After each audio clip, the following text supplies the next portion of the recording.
Apparently, Zach doesn't give a shit. Hello, I'm everyone! Starting a wee bit late because we had some issues with Sirenscape that are not currently resolved. So, going to be listening to a little bit of lo-fi as we stream tonight. I don't know what that is, but it's probably amazing. So, welcome to Whiskey... All right, moving on.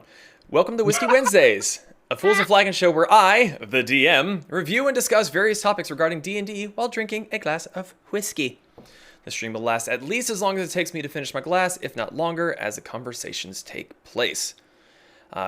We have started a new streaming schedule, and there's a calendar to help keep track of all of our upcoming new shows. The link will be down below for you to click on and see what's coming up next. Whiskey Wednesdays will be available on Mondays after the show airs on Twitch, on our YouTube channel, or in podcast form on iTunes, Spotify, and many other podcast services. Donations are never required, but always appreciated. Kayla's not here to say otherwise, so if you would like to support us, please consider our coffee page. All proceeds from donations and memberships go straight back into making Fools and Flagons an even better experience, and it really helps keep the podcast alive and well. Oh God, I don't know what's possessing me. It's like a cute little demon is compelling me to say something. Always required. Okay, there we go. We're good. Listen, don't listen to you them. forgot never appreciated, but I appreciate the attempt. Listen, you don't have to donate to the everybody. What? You don't have to donate to the everybody. You don't have to donate to them. You should donate to Zahn's personal Ko-Fi page because they don't need it. I need it. I'm fantastic. I need money. I totally explosives. You have a coffee page? I Shut shut up. Don't make me swap your GIF out with a coffee mug instead. I'm broke. Well, speaking of coffee, you can also purchase a doodle of questionable quality. For a mere $10, you're not only helping us out, but you will also get a doodle from Vanera of a creature of your choosing, the quality of which will be questionable at best. Metal's already gotten one. It's a cotton candy turtle. Yep. And it was indeed Cotton candy turtle was doodly. It was doodly and questionably. It was questionably doodled. I wonder if I've got enough doodle. room on the stream here to put the artwork slideshow up somewhere and not have it just be a clusterfuck. I just realized we could shorten that to just DQ. DQQ. Yes, we could shorten it to Dairy Queen. Yeah, but Yeah, that was the joke I was doodle of Dairy Queen. Doodle of questionable quality just flows so well. It comes with a free milkshake. And it totally brings all the boys to the yard. My milkshakes. I don't know if we're going to be joined by Vanera tonight, but she does have a topic that she wished to discuss. We'll see. If I see her pop on in general chat, then maybe we can all just harass her until she comes in and answers the question, and then she can bugger off. Yeah. All right. So, without further ado, shall we start with the first topic? No, let's start with Maybe. the third one. No, we're going to start with the first one. Plot twist. I like it. I want the third one. It's my show. Go fuck yourself. Yes, So, with Darky. Bloodhunter, Order of the Lycan. I believe this one was recommended by Zeke. Hello. Werewolves. Well, not necessarily. Fucking furries. Definitely were creatures, but there's actually quite a few were forms that you can take as in regards to D&D. You have werebears, wereboars, wererats, weretigers, and werewolves. And they all have different alignments. Thank God there's no were-haragons. Thank God. That'd just be a Yet. clusterfuck of stupid. Shut the fuck up, Zeke. There's no such thing as it. Logging into D&D Beyond, opening up a homebrew page. Hacking Ian's computer, Weragons. deleting his homebrew page. So a few things. Just kind of gotta go down my list here. Order of the Lycan Bloodhunters have advantage on perception checks relying on hearing or smell. Kind of makes sense. Because they're big awoos and whatnot. Nim, can I get an awoo? I'm not gonna lie. Now I kind of. Is your name Nim? Shut the fuck up. I'm waiting for the awoo. Okay, Zach, please continue. Thank you, Pez. I kind of want you to make a Were-Haragon now since they already have advantage on perception when they give me expertise on perception. That's not how it works. I don't know. The cool thing about them in regards to... So, the Order of the Lycan technically overrules the regular werewolf feature trait. You can speak, use equipment, and wear armor while in this form. You're able to revert the form as a bonus action. And it's a bonus action to turn into the hybrid form for up to 1 hour. It reverts if time expires, you fall unconscious or die, surprise, surprise, and you must finish a short or long rest before using this feature again. So it's very reminiscent of, what are the creatures from World of Warcraft, Zach? How about the Worgen? Yeah, those guys. Mm-hmm. So you basically just have like a mini Hulk out, get fluffy, and start fucking shit up. And then start attending cons at first. It's funny. You skipped a couple steps. Nope, it's immediate straight to hell. There's no in between. Wow.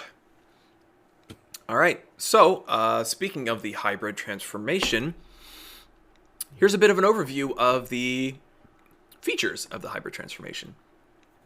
It overrides the standard wear forms, as I said before. You get advantage on strength checks and saving throws, and you add a +1 to your melee damage rolls, increasing to +2 at 11th and +3 at 18th. So, That's actually pretty cool. yeah, therein lies the mini Hulk out. You also get a little bit, not even really a little bit, you basically get the features of Rage, because you get resistance to bludgeoning, piercing, and slashing damage from non-magical attacks not made with silvered weapons. You also get a +1 to your AC if you were not wearing heavy armor. Yeah. You also get to use your dex instead of your strength for the attack and damage rolls, which deal either slashing or bludgeoning damage, your choice. And the damage is increased to 1d8 at 11th level. So, I missed a bullet point there. You can apply your Crimson Rights to your unarmed attacks via your claws. The dex and strength and all of that is in regards to your unarmed strikes. And for those of you who don't know, Crimson Rights are abilities where you get to add additional effects to weapon attacks. Yeah, we'll be touching on those here a little bit later. And it is fun. Yeah, it's very interesting. Also, if you're using your attack action to make an unarmed strike, you can make one additional unarmed strike as a bonus action. So you basically just... let's see. Let me do a little thing. Okay, cool. So there are some downsides. The main downside being if you start your turn below 50% HP, you have to make a DC 8 Wisdom save or move towards the nearest creature, which includes an ally, and use the attack action against that creature. If you are concentrating on a spell or under the effect that prevents you from concentrating, much like a Barbarian Rage, you automatically fail the saving throw. So, if you have the extra attack feature, you can choose whether or not to use it during this attack. You still have to attack at least once, but if you go up against an enemy, you can say, oh, I want to go ahead and, hit this guy twice. If more than one creature is equally near you, you roll a dice to randomly determine your target, and once the attack is resolved, you regain control of yourself.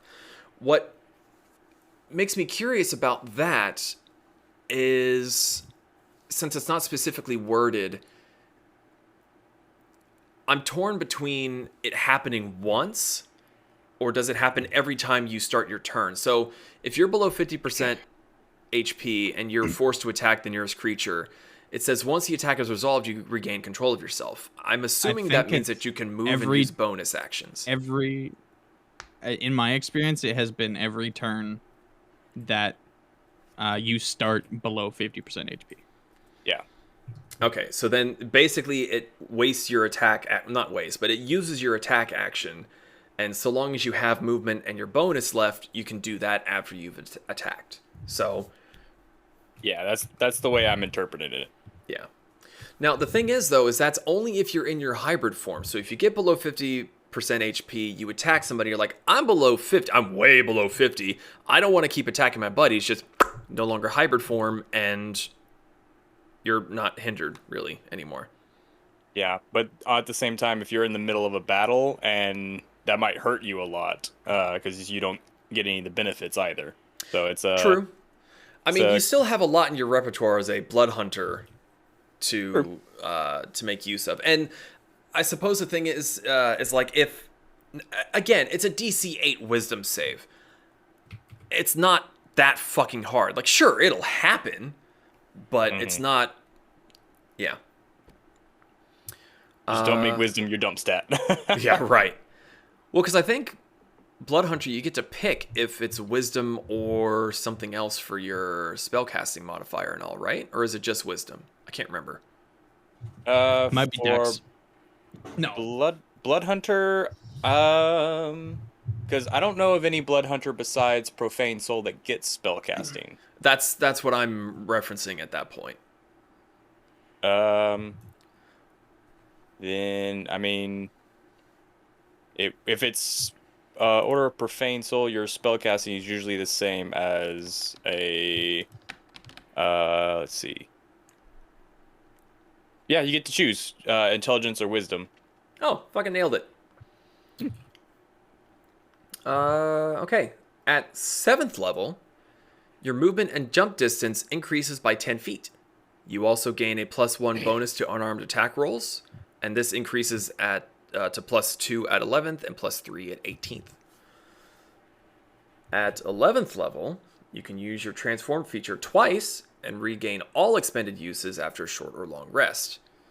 At the start of your turn, so long as you have 1 hit point and below 50%, you gain hit points equal to 1 plus your Constitution modifier. If you were in hybrid form, you gain these hit points before resolving Bloodlust rolls, potentially negating the need for Bloodlust saving throws. So yeah, you basically get to heal a little bit. I mean, if you're at 11th level, at most, your Constitution modifier is going to be, what, 5? Yeah, it's actually very similar to the Troll Belt that I have. Yeah. So, I mean, at best, you're going to be getting 6 hit points back, but, I mean, 6 hit points is 6 hit points. Right. And, I mean, you know, depending on whether or not you get your Constitution modifier up early, it's probably better in the early. Well, then again, you don't get access to it until your 11th level, so I don't know. That seems a little. Also, as a Bloodhunter, your Constitution modifier needs to be a very high priority. Yeah.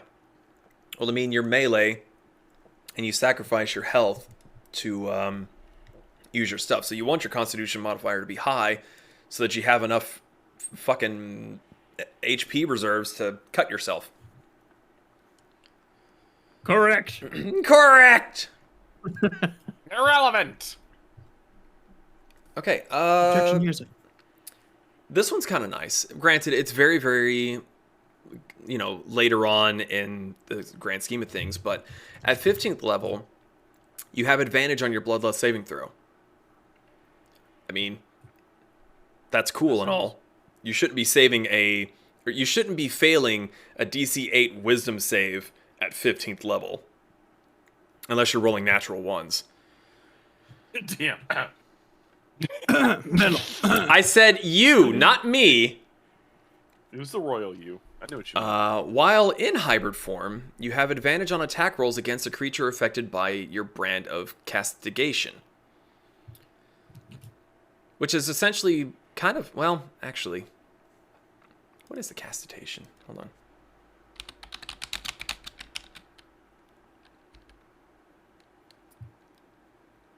Why is it not? D&D Beyond, you suck. Let's see D&D here. Beyond. D&D Beyond. I go over to Bloodhunter and scroll down. Brand of Castigation. Okay, at 6th level, when you damage a creature with a weapon for which you have an active Crimson Rite, you can channel Hemocraft magic to sear an arcane brand into that creature. No action required. Buy now. 3 easy payments at $9.95. You always know the direction to the branded creature as long as it's on the same plane as you. Further, each time the branded creature deals damage to you or a creature you see within 5 feet of you, the branded creature takes psychic damage equal to your Hemocraft modifier, a minimum of 1. So you're basically just marking this dude and inflicting pain always. And it's sort of like a mini hunter's mark that you just always know where the fuck they are. Yeah. And that's an interesting thing. All I can think of now is right now World of Warcraft's Hunter Mark, where it's just like this giant red fucking arrow that just hovers above their head. Like they're standing behind a wall, you can just see this fucking big ass arrow above their head. I'm over here. Well, no, Yeah. but I mean, it's actually almost even more better than Hunter's Mark, because Hunter's Mark has a limit of 6 to 8 hours, I believe. This brand lasts until you dismiss it or until you use the feature to apply the brand to another creature. It can be dispelled with Dispel Magic, but yeah, Not a spellcaster or- it won't end unless you end it. Yeah. Very cool. That is the literal definition of you can run, but you can't hide. Yeah. Oh wait, you can run. You keep surprising me. Favorite scene of that movie. Okay. Last but not least, at 18th level, you can transform an unlimited number of times, and it lasts until you revert, fall unconscious, or die. You also gain the blood curse of the Howl for your blood maledict feature. This doesn't count against your number of blood curses known. How? Let's see what that is. Blood curse of the Howl. Oh, buddy boy, it's such a good one. Do you want to look it up, or you want me to? I got it right here. As an action, you can unleash a blood-curdling howl. Each creature within 30 feet of you that can hear you must succeed on a wisdom saving throw or become frightened of you until the end of your next turn. If a creature fails its saving throw by 5 or more, it is stunned while frightened in this way. And for those of you who don't know, a stunned creature is incapacitated, can't move, and can only speak. It automatically fails strength and dexterity saving throws, and attack rolls against that creature have advantage. And you A creature basically that's- don't get your turn. Yeah. A creature that succeeds on saving throw is immune to this blood curse for the next 24 hours. If you live. And because they also get an ability called Amplify. If you amplify it, its range is increased to 60 feet instead of 30. So yeah, that's kind of like calling back to a wolf's ability to make prey creatures' blood run cold and freeze up. So that's pretty cool. Or like a T-Rex making smaller creatures take a shit. Yeah. So I like that. it's it's interesting that they have this line as a separate paragraph instead of putting it up where it tells you who you can target. It says you can choose any number of creatures you can see to be unaffected by the Howl. But that's like after the fact. So I completely missed that like the first 2 times I read this ability. And I was like, wow, that literally means everyone. But then it's just like, oh yeah, no, it's there and not really everyone. And that's Yeah. dumb. My friends know not to be afraid of the Howl. They're fine. Oh, I thought of one. It's like Barbara Streisand to a normal human being. I was going to say it's like in Hunter x Hunter with Ugovin? I forgot. It's the big Yes. spiky haired dude, and he screams and like makes everyone's eardrums like explode. Yeah, it's like this guy from blah blah blah blah who does blah. Yeah, that's what I said.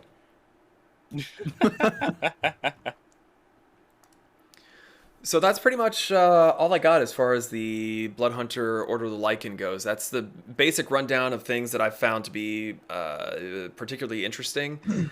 I will say, most of the Blood Maledicts, like, I'm not super thrilled with a lot of them. Like, none of... Like, some of them, yeah, they're useful. I can see how they could be used, but none of them are just like, oh my god, I want to take that.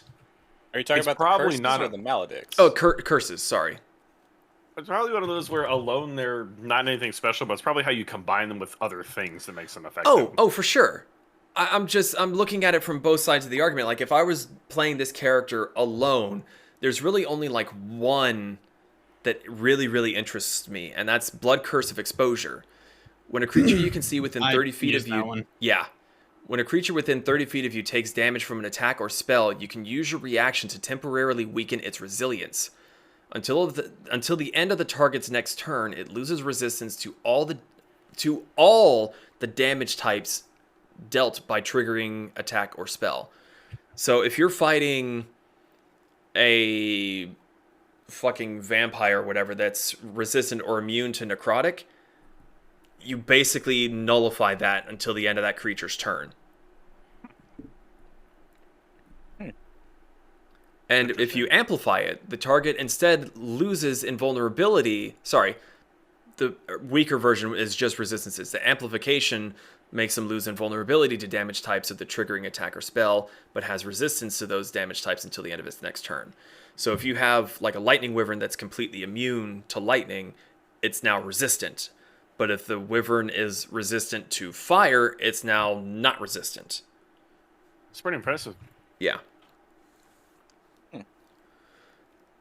There's other ones like Exorcist is useful, but you don't get it until your 15th level Ghost Slayer, and you basically unpossess someone. Yeah. But why would you want to unpossess someone? If That it's a doesn't sound friendly. fun at all. Oh, I was about to be like, Yeah. but why would you not want to possess somebody? Yeah. That sounds fucking awesome. As a bonus action, you choose one creature you can see within 30 feet of you that is charmed or frightened or which is under a possession effect. The creature is no longer under that effect. If you amplify it, the creature that is charmed, frightened, or possessed of your curse takes psychic damage and must succeed on a wisdom saving throw or be stunned until the end of your next turn. So if you're in a party and someone's getting attacked, there's Blood Curse of the Eyeless, which is pretty good, which is where you can use your reaction to subtract some numbers from their attack roll to try to make a miss. Yeah. It is a Hemocraft die roll, which I believe goes to like 6, 8, and then 10 as you level up. Mm-hmm. Yeah, that sounds right. Yeah, so a lot of the blood curses are very much useful in tandem with a group. Which, granted, you're going to be in a party, so that is going to be useful. Because even stuff like Fallen Puppet, you could use that on a ally or an enemy. True. Which is, yeah, there's a lot of things that are useful when you are definitely in a group. And that's, I should probably reiterate what I meant in that, like, the blood curses are really fucking useful, but apart from the exposure, I wasn't like, I could go like, oh yeah, I can see how that's useful. That was just like, wow, that is the first one I'm taking. I don't care about the rest of them. Right. Yeah. It's surprisingly supporty for something that's generally up close and in your face. Well, you were saying that you could only that this would definitely be an up close and in your face, but I was even thinking, could you use this class for a long range, like a longbow wielding character? Because I don't think not many of the stipulations say melee. It just says weapon. I believe you're right on that. There is no stipulation saying what kind of weapon. Let me I mean, for the Lycan, quick. yes, for the Lycan itself, yes, that would be a very much up close and in your face. But as for the other 3 subclasses, there's nothing saying that you can't be a long range attacker. Well, even for the Lycan, the only extra bit is that because as a regular blood hunter, you can't use a blood curse on your hands, but as a were creature, you've got claws that you can use your blood curses on. Right. Let's see. I mean, even it's really interesting to me because a lot of this seems to lend itself more to a dex-based character. Even the Lycan gives you options as like, oh, you can do more of a dex-based character because it even says that you can't even use one of the abilities if you're wearing heavy armor. So, looking at the Crimson Rite, it says, as a bonus action, you can activate any right you know on one weapon you're holding. So yeah, if you have a ranged weapon, crossbow, bow and arrow, whatever, yeah, I would be forced to allow it. Yeah. It's yeah. It just know it from what I know from the different subclasses and the base abilities. It just me personally, it seems like it does lend itself more to a mid to long range attacker rather than an up in your face like a barbarian or a fighter. Yeah, I mean, at the same time, though, I believe the Bloodhunter is themed off of being a fighter. It's not, it's not a fighter subclass, but it Right. has very similar feel to fighter, to me, anyway. Yeah, it's very much based off of The Witcher. I feel like Yeah. we can all agree on that. Yeah, yeah. Now that you say it, it's really fucking obvious. Well, even the subclass of the mutant uses potions like a Witcher. Like that, you can definitely tell where he was taking inspiration from when he built this, which not a bad thing. Witcher and similar properties are very popular as far as monster hunting fantasy goes. I was definitely not thrilled with Order of the Mutant.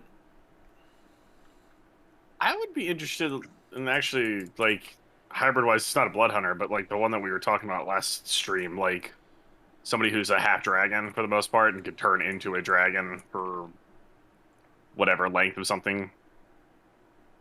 Because different flights of dragons can end up having different abilities and shit like that. Yeah. Not blood hunter, but, you know.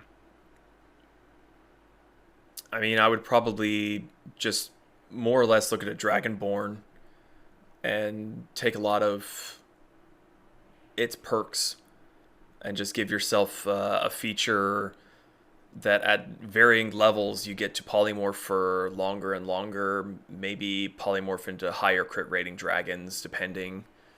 It wouldn't be a hard one to do. Oh, no, but I mean, like, I wouldn't say, like, be a Dragonborn at that point, not be scaly, but, like... No. I'm meaning look at the Dragonborn for inspiration for the bonuses. Like, if you're transforming into a red dragon, well, then you're going to get a breath attack that's fire, or you're going to have natural fire resistance. And if you polymorph into a red dragon, then you'll have fire invulnerability, shit like that. That's what I'm saying of taking that inspiration from the Dragonborn and whatever. Oh, no, I they got take that. after. I just meant, like, Blood Hunter seems really cool, but I don't know. Like, I looked at it, and it seems like it adds a lot of complexities. There's a lot of complexity to it, for sure. Which isn't a bad thing, but it's just like, unless you really want to play a Blood Hunter, I don't see somebody going out of their way to play one.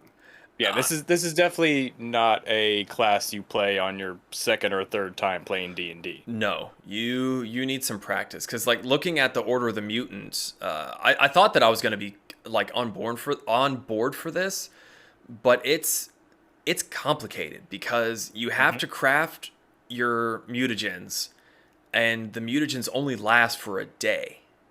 Yeah, so and a lot of them have really good upsides, but also really steep downsides.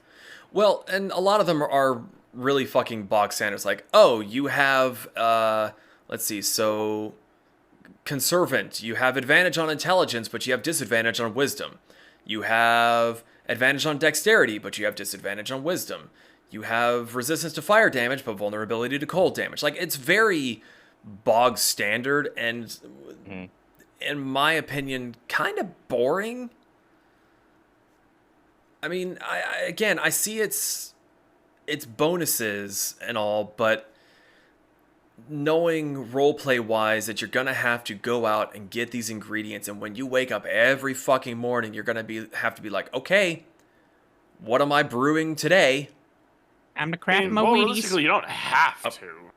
Well, you don't have to, but if you don't have your mutagens prepared and you get into a fight, you can't go, time out, everybody. Let me pull out my at-home chemistry set real quick.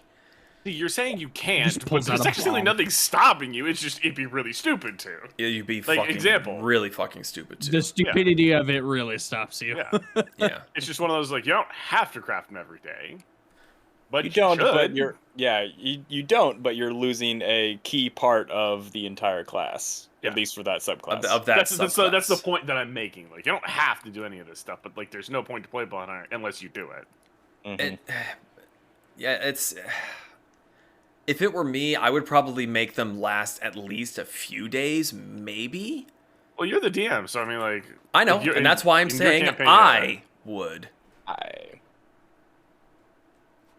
Yeah, and of course, like after you get to the higher levels, your abilities interact more with the fucking can't talk. The mutagens. Mutagens. The mutagens to make it more Turtles. beneficial. True. Like even 7th level, your body begins to adapt to toxins and venoms, ignoring corrupting effects. You gain immunity to the poison and poison condition, and you can resist the negative effects of fucking hell. Third Mutant. time's the charm. Okay, No, it's so not. I'm moving on. Zeke's not allowed to read anymore. Ian, you must start reading. Ah. So I was actually talking to Metal about this, and I was joking about one of the features of that he was talking about is after a certain level, you were able to take an action, focus, and negate the mutagen effects on you. So my thought is like you're literally in the middle of a fight, and you just go, "All right, pants down," and then you're like, "All right, I'm good." You just shit. I shat out all the bad. Yeah, you stuff. shit. You shit it out of your system.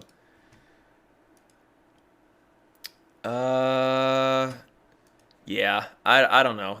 I definitely see upsides, but I would recommend, especially if you're going Order of the Mutant, talk to your DM first. Make sure that they're aware that you want to go Order of the Mutant, because you're gonna have to. The DM is gonna have places for you to find your ingredients or give you the ability and wherewithal to collect it, like on the road. Mm-hmm. Unless they're kind of pulling the. It's just assumed that when you go to town, you buy your materials, and we're just gonna fucking move on. But still, check with your DM. Oh yeah. Take 2 of these and call me in the morning. Yeah, Bloodhunter is definitely not for beginners, for sure. No. Yeah. But I tell you what, though, it was super fun to play an Order of the Lycan changeling who was always a satyr. So he was just this sort of were changeling goat wolf, and it was everyone was so confused when they saw the were goat wolf pulling up, and just, is that a were goat wolf slash? Oh, I'm dead.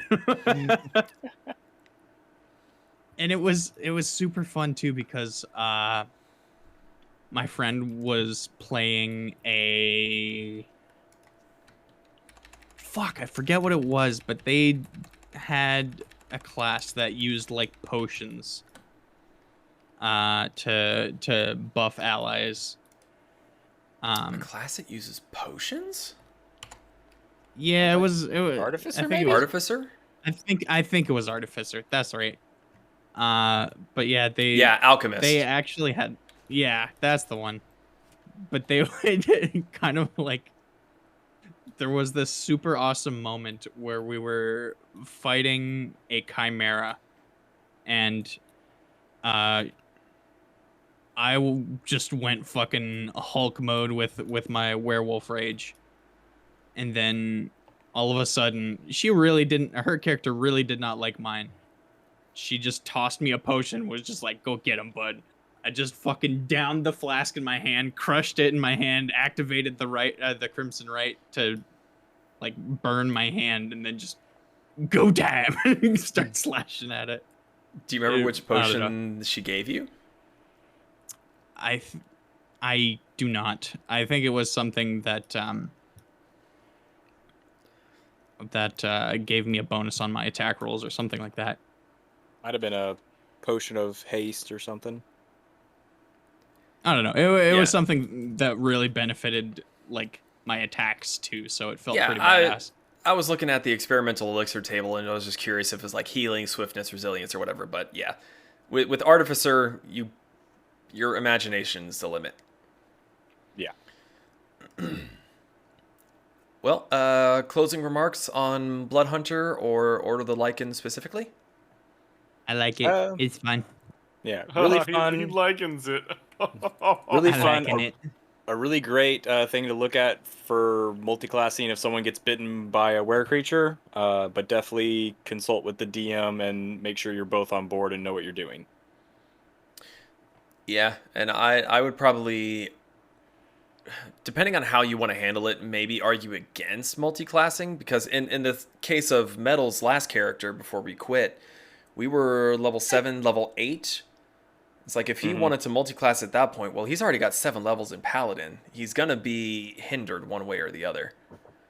Yeah. Granted, Zeke was kind enough to let me retcon a couple of my levels and just kind of go back to kind of give me the Order of the Lycan. I think he was going to let me go back to like from level 8 go back to like level 5 in Paladin and then level 3. Yeah, we were doing some Order of the Lycan. experimentation. I think there was even talk of not even making it a subclass, just taking some of the stuff from that class and making it a feat for you or something. Mm-hmm.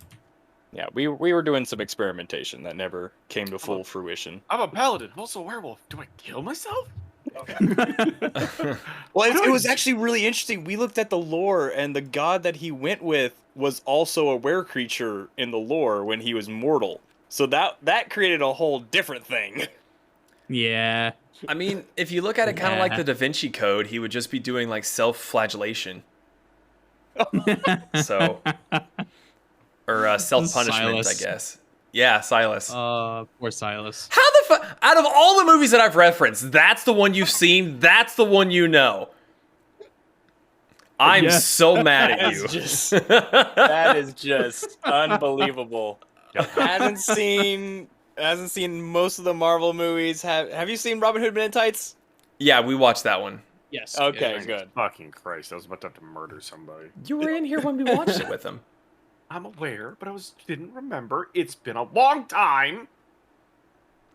The All right. code, that's the one. Moving on. Moving on. Moving on. To the Dragonborn versus Lizardfolk, which, if I am correct, it was Nim, as I watch him unmute in Discord, who suggested it.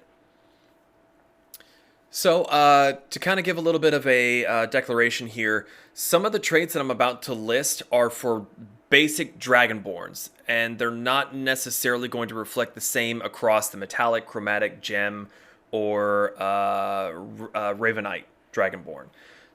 Some of them will be unchanged, some of them may be tweaked a little bit depending on which sub-race you want to go with. So, a lot of this stuff... There's just so much to go over here. So I'm going to hit the easy, like, in-game stats real quick to do a side-by-side comparison.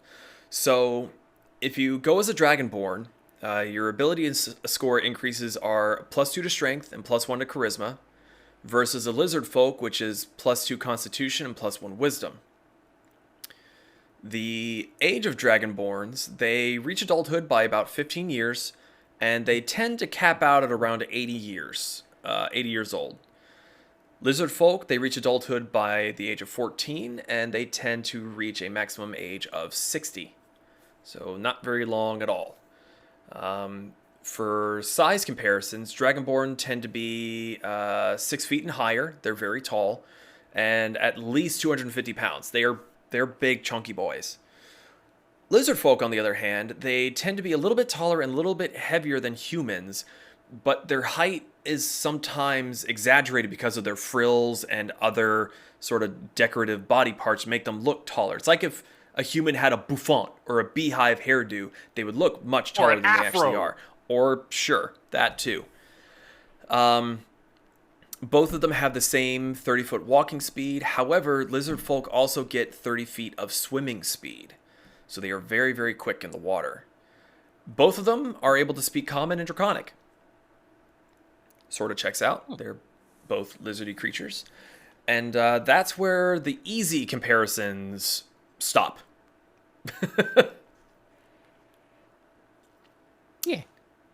Yeah. Yeah. Okay. Deep breath, going on to Dragonborn benefits. The main benefit of being a Dragonborn across all of them is you gain a breath weapon based on your draconic ancestry. It recharges on a short or long rest, and you also gain resistance against the element of your breath weapon. Depending on which ancestry you go with, your breath weapon will either be a straight line or it will be a cone. So keep that in mind when you're choosing which dragon you want to descend from, because that can definitely affect your gameplay and positioning and all that fun stuff. Have we... Nim, did Ja ever... He used his breath weapon a lot, didn't he? He was a lightning yeah. drake. Yeah. Yeah. Yeah, It wasn't all like every single time, but yeah, like he definitely used it in combat. Oh yeah. It's just been like 2.5, 3 years almost. I just couldn't remember. It's just weird to see timid little Ja going... I miss my dragon boy. Yeah. I'm not. I'll wait till after. No? Bring it up. Yeah, go ahead. Speak. No, it's actually I remember chatting with you about it because I think that was at the time where I was playing Age of Sigmar, and I was trying to figure out how to elaborate on a lizard man to make it more like Aztec themed. Because if you like, lizard men are all like their armor is literally like Aztec themed, like gold armor. Yeah. But instead of having like a feathers. breath weapon, because they tend to have blades on their tails, which changed to like a bonus action, would end up being like a blade attack. Lizardfolk don't get breath weapons. That's just Dragonborn. Okay. So I think there I is think he no was meaning- instead. The Lizardfolk don't get a breath attack. I think this is prior to his knowledge about lizard folk, so he was using Dragonborn as a basis for a impromptu lizard folk-ish character. Oh. I mean, I would probably lean towards it being like maybe a bonus unarmed attack kind of thing. And depending on the weapon you have attached to your tail, it could be bludgeoning or slashing. That's probably how I would handle it. So, Chromatic Dragonborns. Starting at 5th level, as an action, you can channel your draconic energy to protect yourself. For 1 minute, you become immune to the damage type associated with your chromatic ancestry. Once you use the trait, you can't do so again until you finish a long rest. Let me actually pull that up real quick, because I didn't put it in my notes, but I feel like it's worth saying what the different ancestries are. So you have a black dragon, which is acid damage. A blue dragon is lightning. Brass is fire. Bronze is lightning. That's weird. Copper is acid. Gold is fire. Green is poison. Red is fire. Silver and white are cold. Let me see. So for chromatic dragons, you are going to be a black, blue, green, red, or white dragon. And you were technically purple, which isn't a dragon. I was purple, and that was before the crystal dragons were introduced. And purple dragons have psionic abilities. Oh yeah, the But- Dragonborns. I think I talked it out with Zeke, because I really wanted to be purple. And my mother was blue, and my father was red. But I took after my mother. Yeah. So that's how I got lightning. Well, you also had a tail, which pissed off a lot of people when your artwork showed up on Sketch Goblin. It's like, Dragonborn don't have tails! And then, like, everyone came to your defense like, shut up, he's cute. I think I still have that Oh, I somewhere. I forgot should about put, let me see if I can find it. And Dragon people pop it should up on have stream tails, real quick. regardless of what people say. Well, it just makes sense. In the earlier And Dark versions of D&D, Dragonborn had tails and wings. They Then they no were taken longer out. do. Like I said, it just makes sense. It just makes sense. I don't care what anybody says. Fucking fight me. I'll I don't win. know if Was the earlier versions dragon with tails, was that a half dragon or a dragonborn? Because those are technically two different things. Good question. Next question. I'll look it up. Because I believe dragonborns became playable in 4E.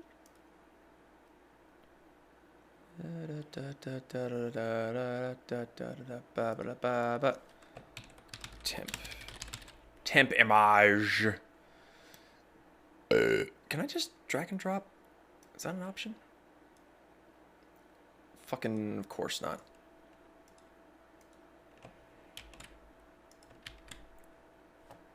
I got a work email. Whoo! He's a big boy. Oh, look at me. It's me. Yep, that's Jaw. Big old purple bitch. Yes, I was a very interesting dragonborn. I was very timid. I had a firearm because I was a fighter, but a gunslinger. And, not many people like that I have a tail. I also had a nervous habit of grabbing the tip of my tail and rubbing it profusely because it was a nervous habit from when I was a child. Perfect. Yeah.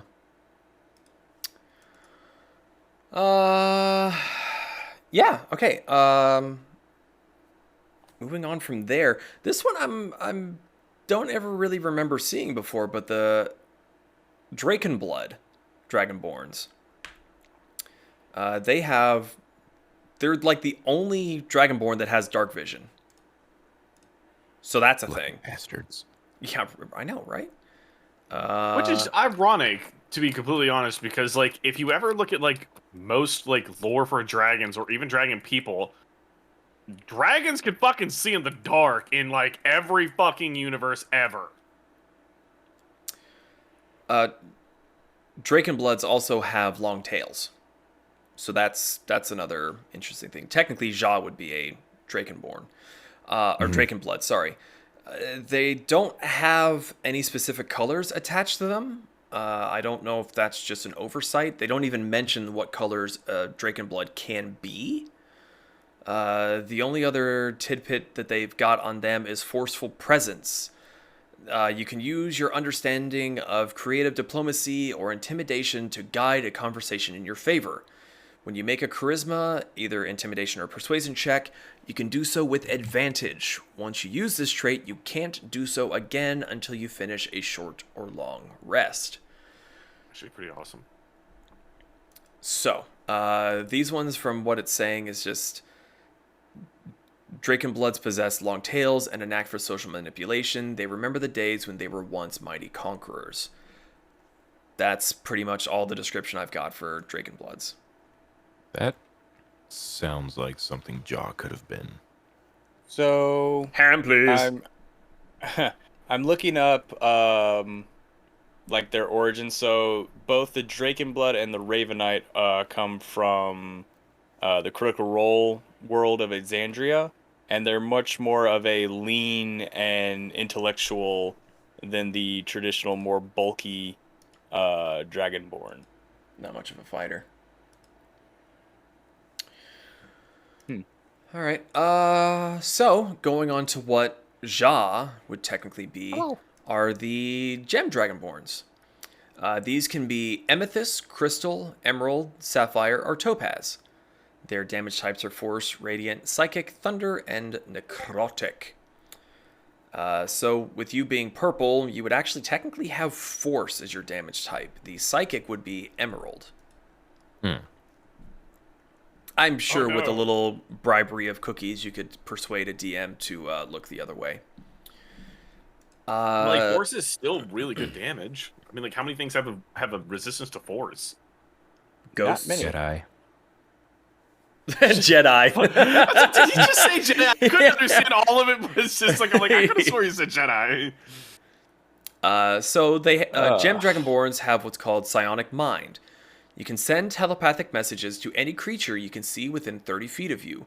You don't need to share a language with the creature for it to understand these messages, but it must be able to understand at least one language to comprehend them. So sorry, you cannot communicate with Hamburger. No. I know, it's just the worst. I mean, it's still not the worst thing out there. It's terrible. And I don't believe that there's any hindrances on that. You just get to do it. You can do it. No, but I mean, like, it's not like you get to use this the number of times that you have your proficiency and it recharges in a short rest. Like, no. You can literally just talk to people within 30 feet of you with your brain. The other cool thing that's about them, they don't have tails, but they have gem flight. Starting at 5th level, you can use a bonus action to manifest spectral wings on your body. They only last for a minute, but for the duration, you gain a flying speed equal to your walking speed, and you can hover. It recharges on a long rest. So yeah, you get to be a big crystal dragon that flies around. Screams at people with your brain. just starts flying around. Ah! I do fly around and screech. The flight of the ahs! So that leaves us with 2 more.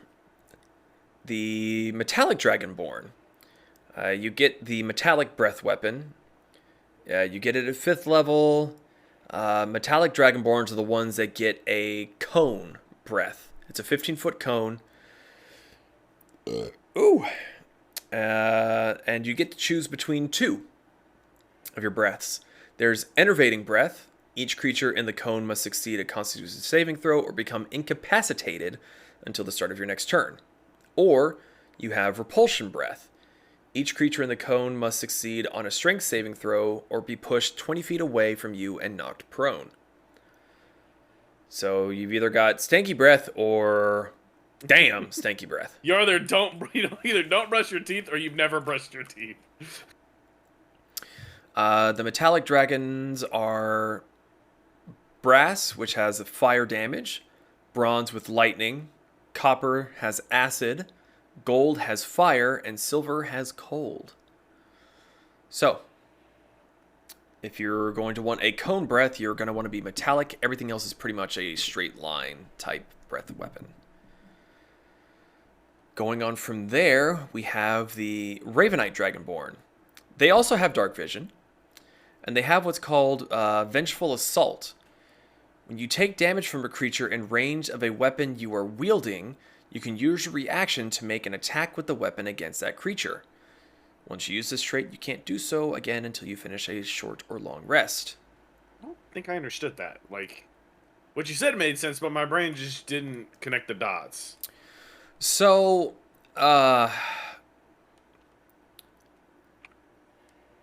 let's say that you have a short sword and you're being attacked by a short sword. You can use your reaction to make an attack back. Oh, so you pretty much get a what is it? It's like a parry riposte. You're still going to take the damage, but it's like, hey, I know that weapon. I know how to attack back with it. That's my understanding of that ability. Makes sense. But the key component there is when you take damage. If they don't hit you, you don't get to do it. Well, so okay. So what if you take damage, but like you either are resistant to it or Damage I would is say damage. If they roll the dice and it beats your AC, you can use your reaction to attack back, even if the damage was only 1. Because you can't fully negate damage. I don't Immunity. believe. Well? Because technically you're taking damage. It's just it's not doing any damage. I would rule, myself as a DM, I would rule that if they get past your AC and they are rolling damage dice, you would get to react. That's my take on it. Zeke, would you agree as another DM? Sorry, one more time. I was looking up some differences on Dragonborn. Give it to me one more time. Nope, I'm bored. Moving on. No, so the rules for this says when you take damage from a creature in range of a weapon you are wielding, you can use your reaction to make an attack with the weapon against that creature. So if you're Right. if you have a short sword and they have a short sword and they attack you and they beat your AC and they hit you, but let's say that you were given a buff that makes you immune to slashing damage. In my brain, the damage dice were rolled, you still get to react, regardless of whether or not you've actually taken damage. Yeah, as long as it hits, doesn't matter if the hit is effective, you still get to whap them back.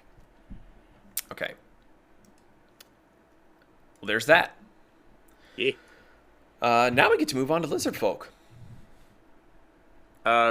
Quick sidebar before we do that, because like I Alright. said, I was looking up some stuff because I've had this conversation before with people, and there's a lot of misinformation, I think. So Go for it. going back to Go for it. going back to like why they don't have tails or why they don't have wings and stuff. There's a couple of different origins that I found in my brief little research. Usually depends on the setting, but it ranges from anything from using magic on a dragon egg to make a more humanoid being to entire civilizations of humans who decided to change themselves into dragonborns as a show of piety to the dragon god Bahamut or various Bahamut. other things. Thank you.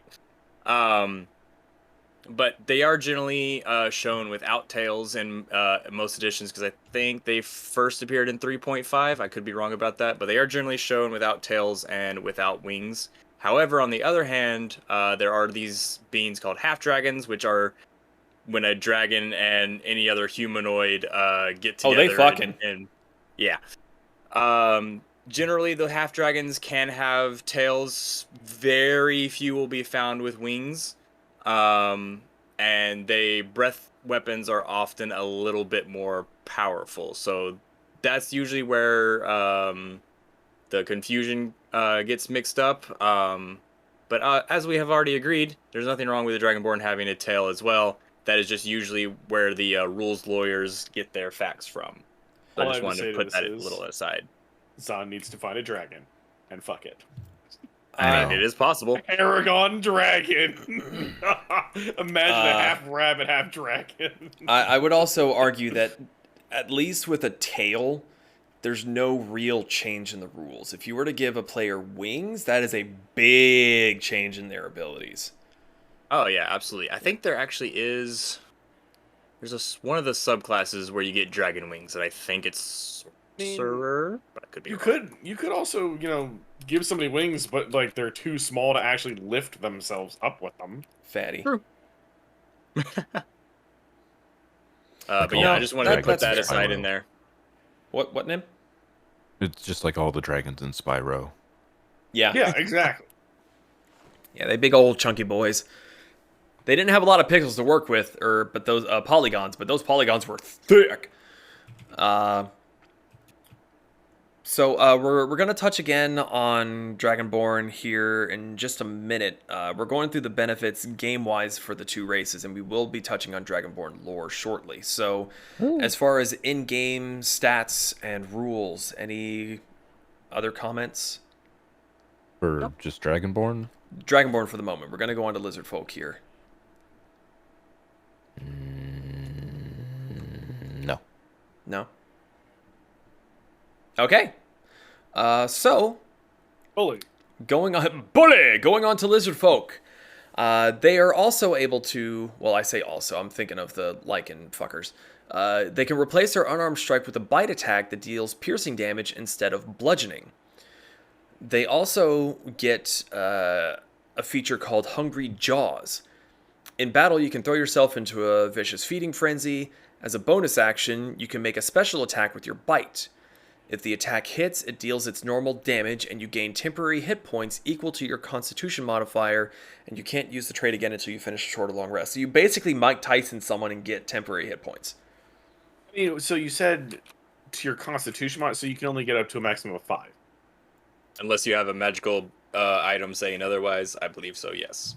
So early game, very good. Later game, kind of mediocre to completely and totally useless. Right. Well, That's yes. true of most racial feats, though. Yeah. in this Fucking sort of. man, dude. I know that I don't know. Like, there's some races that have some really good like utility stuff that can really Oh. be useful later game. Dude, this is just the first of many for the Lizardfolk. Like, I'm actually, whenever I get to be a player next, I am playing a Lizardfolk. Like, I am so excited to play one of these characters. Let me see if I have my lizard folk in D&D Beyond. And Zach, the other thing you have to think about is that, let's say that you're a fighter Lizardfolk. You run up there and you do your 2 attacks, and then you do your second win 4 attacks, and you're like, the DM says, well, you got your movement and your bonus action. Do you want to do anything? You go, fuck it, I'm gonna bite him. And then, Oh, okay. I thought the bite was an action. My No. apologies. The Hungry Jaws is a bonus action. Oh, no. You Okay, can, never mind then. You replace your unarmed strike with the bite attack that deals piercing instead of bludgeoning. So essentially, you don't get to punch anything anymore. You bite them instead. But you Oh, my also apologies. have Hungry Jaws that lets you do it as a bonus action. Okay, see, I apologize. I actually didn't hear the bonus action part. I literally Yeah. just heard action. No. If it were an action, that'd be... No one would ever Yeah. use it. Yeah, that's why I was like, this is... I mean, great early game, cool. You know, you get to bite somebody for a little bit of damage. And I'm like, after, like, level, 2, you're never going to use this again? Yeah. But no, bonus action, that's great. No, that's awesome.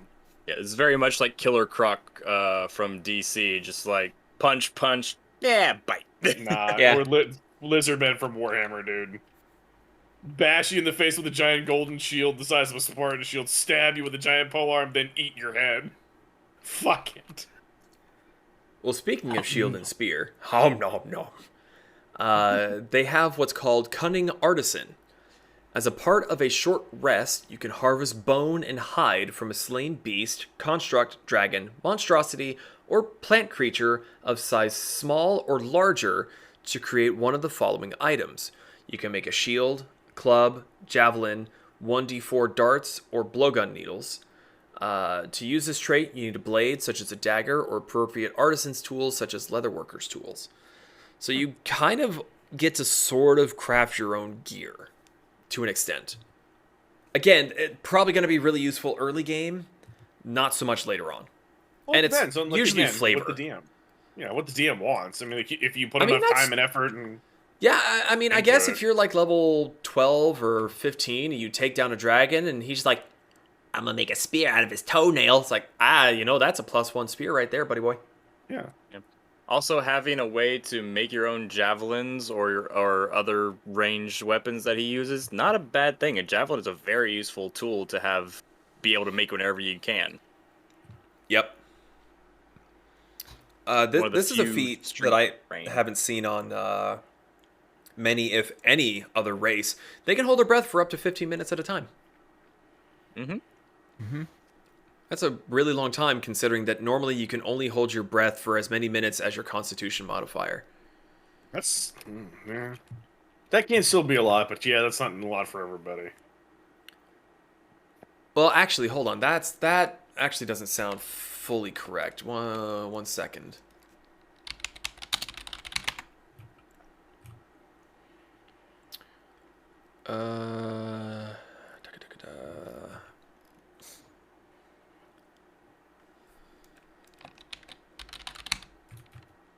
Breath. Let's go to breath.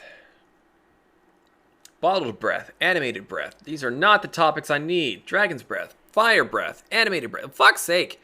I know that there's rules on here. I can't remember. Morning breath! Well, I can't remember if it's like 1 plus your Constitution modifier, so you at the very least can hold your breath for a minute. I know that there's rules there somewhere, but I can't remember where that is. Let me just look up Constitution 5e and see if that gives us what we're looking for. Okay. According to the player handbook, a character can hold their breath for a number of minutes equal to 1 plus their Constitution modifier. Boom. If you have a negative Constitution modifier, you can hold your breath for 30 seconds. I thought it was gonna be like as soon as their airflow gets cut off, just Yeah, you drown in a fucking puddle. You trip walking along the trail, face in the water, boom, tapped out, done, dead. I'm out. I can't be the only one who heard this, but so when you made the dying sound, it sounded like something out of an 8-bit pixel game when your character just dies. It did sound very similar to that, yes. Okay, I'm glad I wasn't the only one. I heard that, and I was just like, wait, what?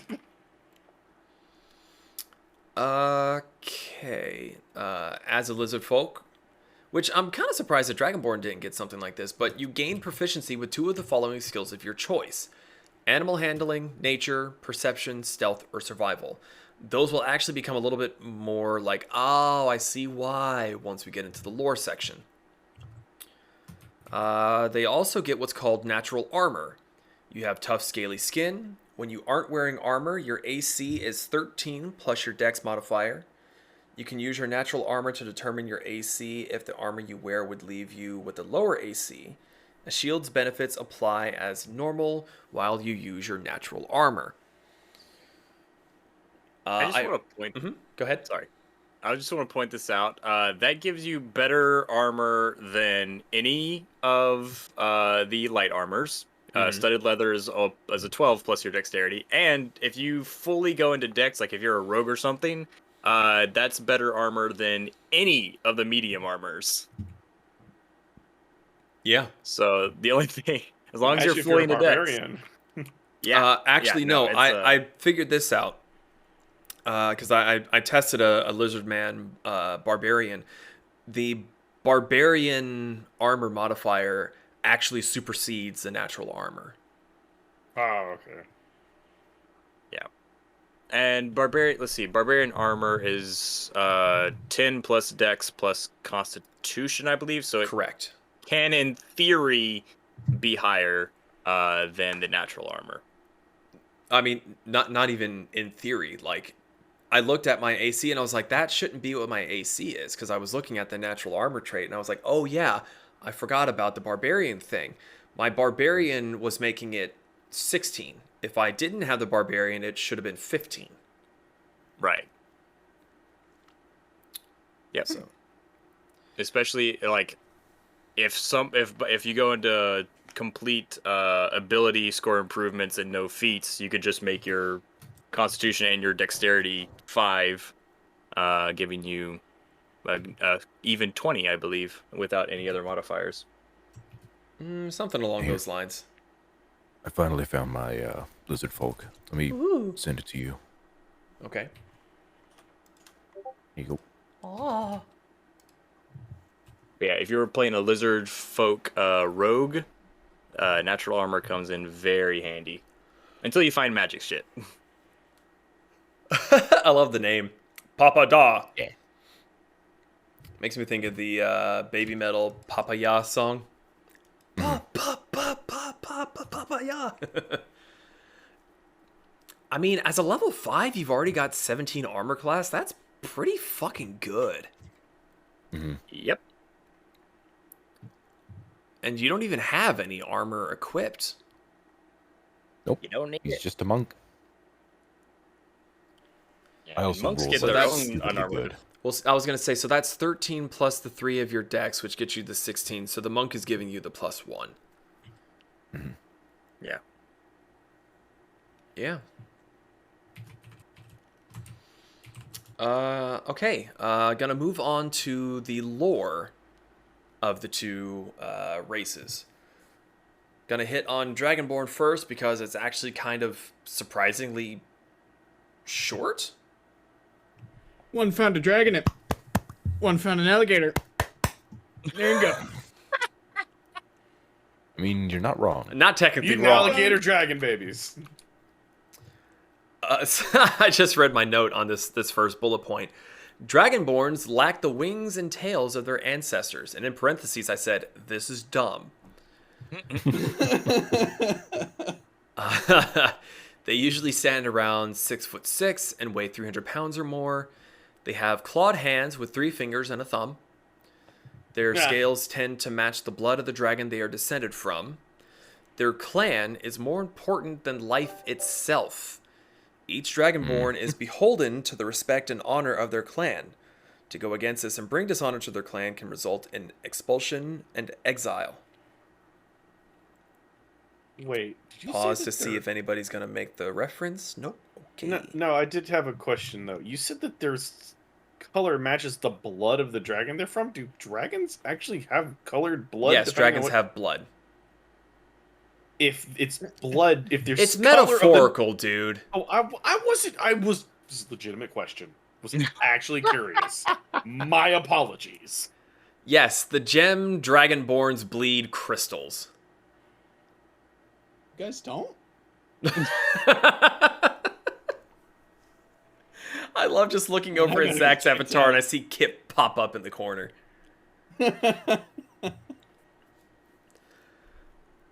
Moving on. Dragonborn value skill and excellence in all endeavors. I probably shouldn't read my note there because it's very racist. They hate to fail and push themselves to the extreme before they give up on something. You should type it to me. I will type it to you. And I'm very curious now too. Put in full song. Yeah, I'll put it in Fools Only. Where? Oh no, that's just the voice. I don't know that you guys have a Fools Only text chat. Yeah, there is. Oh yeah, there we D&D go. text channels. Yeah. There we go. Oh my goodness. I mean, I'm not wrong. It's racist, not. but I'm not wrong. And I'm only saying this because I had a friend of that particular persuasion in middle school, and heaven forbid that they got like an A minus. It's like, oh nope, can't see your friends for a week. Like it was that bad. Yeah. Dragonborns are not above asking for help. Moving on. They will seek help from the clan first. If a clan needs help, they will seek the aid of another clan first before seeking aid from other races. Dragonborns are racist. Yeah. Yeah. They're prideful, not raised. Nah, potato. Moving on. So that was the short end of this Lizardfolk Dragonborn conversation. Lizardfolk have a lot more lore, and I put in big bold layers. May require more experienced role players. That's not to say that you have to be a Lizardfolk. It's just if you want to do them properly, then I would probably recommend being a little bit more experienced. Why did Pez get dark? I don't know. Why am I so shadow? What the fuck? Hiding in the darkness. No one can see my moths. I don't know why that's happened. I'm sure it'll fix itself eventually. Ian, when you said hiding in the darkness, all I really wanted to say was actual cannibal Shia LaBeouf. I don't get it. Have you not seen that video? Oh god. What part about I don't get it did you not understand? Okay, moving on. So the reason that I say that Lizardfolk require a lot more experience is that if you want to play them properly, like if you just want to be a lizard and you want to run and be goofy and whatnot, great, do it. Do you, boo. But if you want to play them as they are meant to be played, they experience more limited emotions, usually revolving around fear, aggression, and pleasure. They do not experience emotions the same as humans, for example. Bit redundant, but for example, humans will see a troll and their limbs will start to shake and feel. Oh god, my react thing is just really losing its shit right now. They'll see a troll and their limbs will shake in fear. They'll panic and resort to instinct. The fear takes control of their whole being. If the lizard folk sees a troll, they register it as a threat. They will either run or fight if cornered. They aren't afraid of the troll. They just understand that a troll is a big, fearsome creature and they react accordingly. And that's the end of it. They don't go like, oh god, no, they go, yeah, I can kill it, or I'm gonna go that way. It's just very kind of basic. Mm-hmm. I'm gonna see if I can get this reactive thing to fix. How do you... Can you reset browser sources? Yep. Click on it or select it, and then there's a refresh button. Let's see. I don't see refresh. If you just above the fucking just above the scene list, should be a button that. Oh, hey, yeah, there it is. Oh, well, I turned Pez into a. What am I? I don't know. 101101. It hurts. The moss. I'm in turned the into Matrix. a Cloudflare error. Oh, God, And I see am otter. Spider-Man. I'm still hold a on. bunny. We're coming back. My bunny's The still the me. confusion of my face just fits. Oh, Metal, I couldn't find you for so long. I was like, where the fuck is Kip? I misspelled it. You are whiff. Whippes. Can a whippes? He's like, I he am has once spotted again- and must take a whiff. A toaster. Okay. While they are refreshing their things, I'm going to move on with the Lizardfolk lore. They also do not become angry like other races. They act aggressively towards those they wish to defeat in a fight and can't be dealt with in any other way. They are aggressive to prey, they are hunting, or against those who wish them harm, but they aren't angry in either of the cases. And so this Zeke is what I was talking about before. Mhm. Can lizard folk technically rage? Interesting. I would guess, just for the purposes of gameplay, it would be more akin to a bloodlust and instead of a anger. I would think it's just more of like a mild annoyance. But again, lizard folk don't feel those emotions. Right. Like, because we already have precedent with their ability of, was it frenzied hunger? What is it called? That was called Hungry Jaws. Yeah, you can throw yourself into a vicious feeding frenzy. So I would say it would be more of a extension and higher state of feeding frenzy would probably. Going off of how for they that? worded it before is that I would probably say that you enter a heightened state of aggression. Yeah. There. Yeah. But it's still just a really interesting like thought process because you hear rage, and rage is an emotion. Right. You are pushed past the brink and you want to just tear into shit, but lizard folk don't feel that. So I Because think I'm about to break. what? Nothing. Don't worry about it. It's just Lincoln Park. Oh, and I'm about to break. I was gonna say, don't make me mark this and come back and watch it later just to give you shit like tomorrow. Oh my God, this is the greatest shit that I now want. Lincoln Park? No, look in memes in 2 seconds. I As soon as I refuse. find out I'm where- currently doing a show right now. Thank you. So lizard folk will defend their worldly pleasures at the cost of their own safety. God. Now, D&D Beyond doesn't really delve too far into this, but I would assume that it kind of means like food, drink, women, homesteads, things of that nature. I see no yes. reason why not. Were you saying that in regards to me or what? Oh, that is actually pretty fucking awesome. Hello. Welcome to Whiskey Wednesdays. Whiskey Becca. Also- Wednesdays. That is, were you saying laters or am I not reading that word right? Because I said bye, but you're still here, so I'm just curious. Who? Issa? Alyn? Yeah. Alynn? Issa Lynn. 2 words. Oh my goodness, I thought I said that is. Dadgummit. That is a Lynn. That's fine. I made the same mistake when she first started popping in. Oh, fuck off.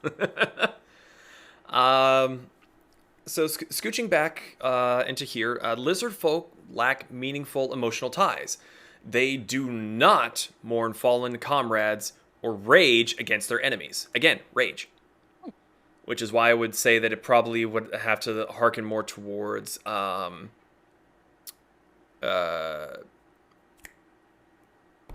aggression, I think is what I used before. They also have no ties to the past. And this one is...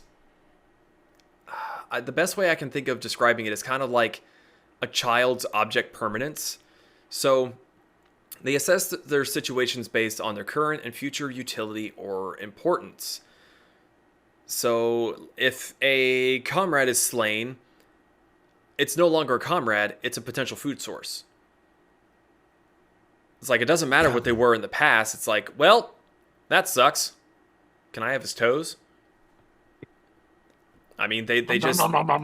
Lizard folk are insanely... I say logical. They're insanely logical. They analyze the situation and they act on it. There's no, like, oh, my best friend in the world for 20 years just dies. Like, I'm going to eat his spleen. Save his liver for dessert. Fucker was an alcoholic. I'm getting drunk tonight. A little bit of a tweak on that, though, is if a lizard folk spends enough time with other humanoids, they can kind of learn over time how to respect the other creature's emotions. They don't reciprocate these emotions, but, you know, you're in a party for years and years and years. You go off and you adventure, and one of your teammates dies. You've been with them long enough that you're like, I really want to eat that. But then they'd get mad at me. And if they get mad at me the next time we fight, they're going to be less effective. Therefore, I'm not going to eat that. But I could. It's sad. But you because could. It's tasty. You definitely could. Maybe when they're not looking. Who dug up the grave? Wolves.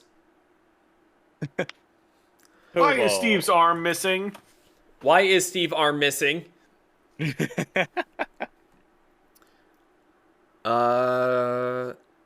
in that same sort of idea, art and beauty mean nothing to a lizardman. Basically, they only look for utility and survival. Sort of. Fucking hold on. I don't have to be Nailed attracted it. to you. Got it. If they bone you, it's because they want to mate and make babies. There's no attraction in any way, shape, or form. Essentially, yeah. You are a strong woman. We shall make babies that will take over the world. I mean, that's the other funny thing about that is that they only look ahead about a season or two, and they prepare for those like immediate coming seasons. So it keeps their like worldly footprint a very steady, but also kind of stunted because they don't really grow and expand. They don't worry about developing like writing or really working on any of their skills past hunting and gathering. It's literally just like, well, it's summer, which means it's going to be fall soon, and then it's going to be winter. What are we doing for winter? There's no like, well, if we start building this building now, we'll have a nice place to stay 3 years from now. It's, no, what are we going to do for winter? Shut the fuck up, Steve. What are we doing for winter? There's like one guy who's developed enough of a frontal lobe to be like, we should build a house. And everyone's like, shut up, Steve. Yeah. Ayo!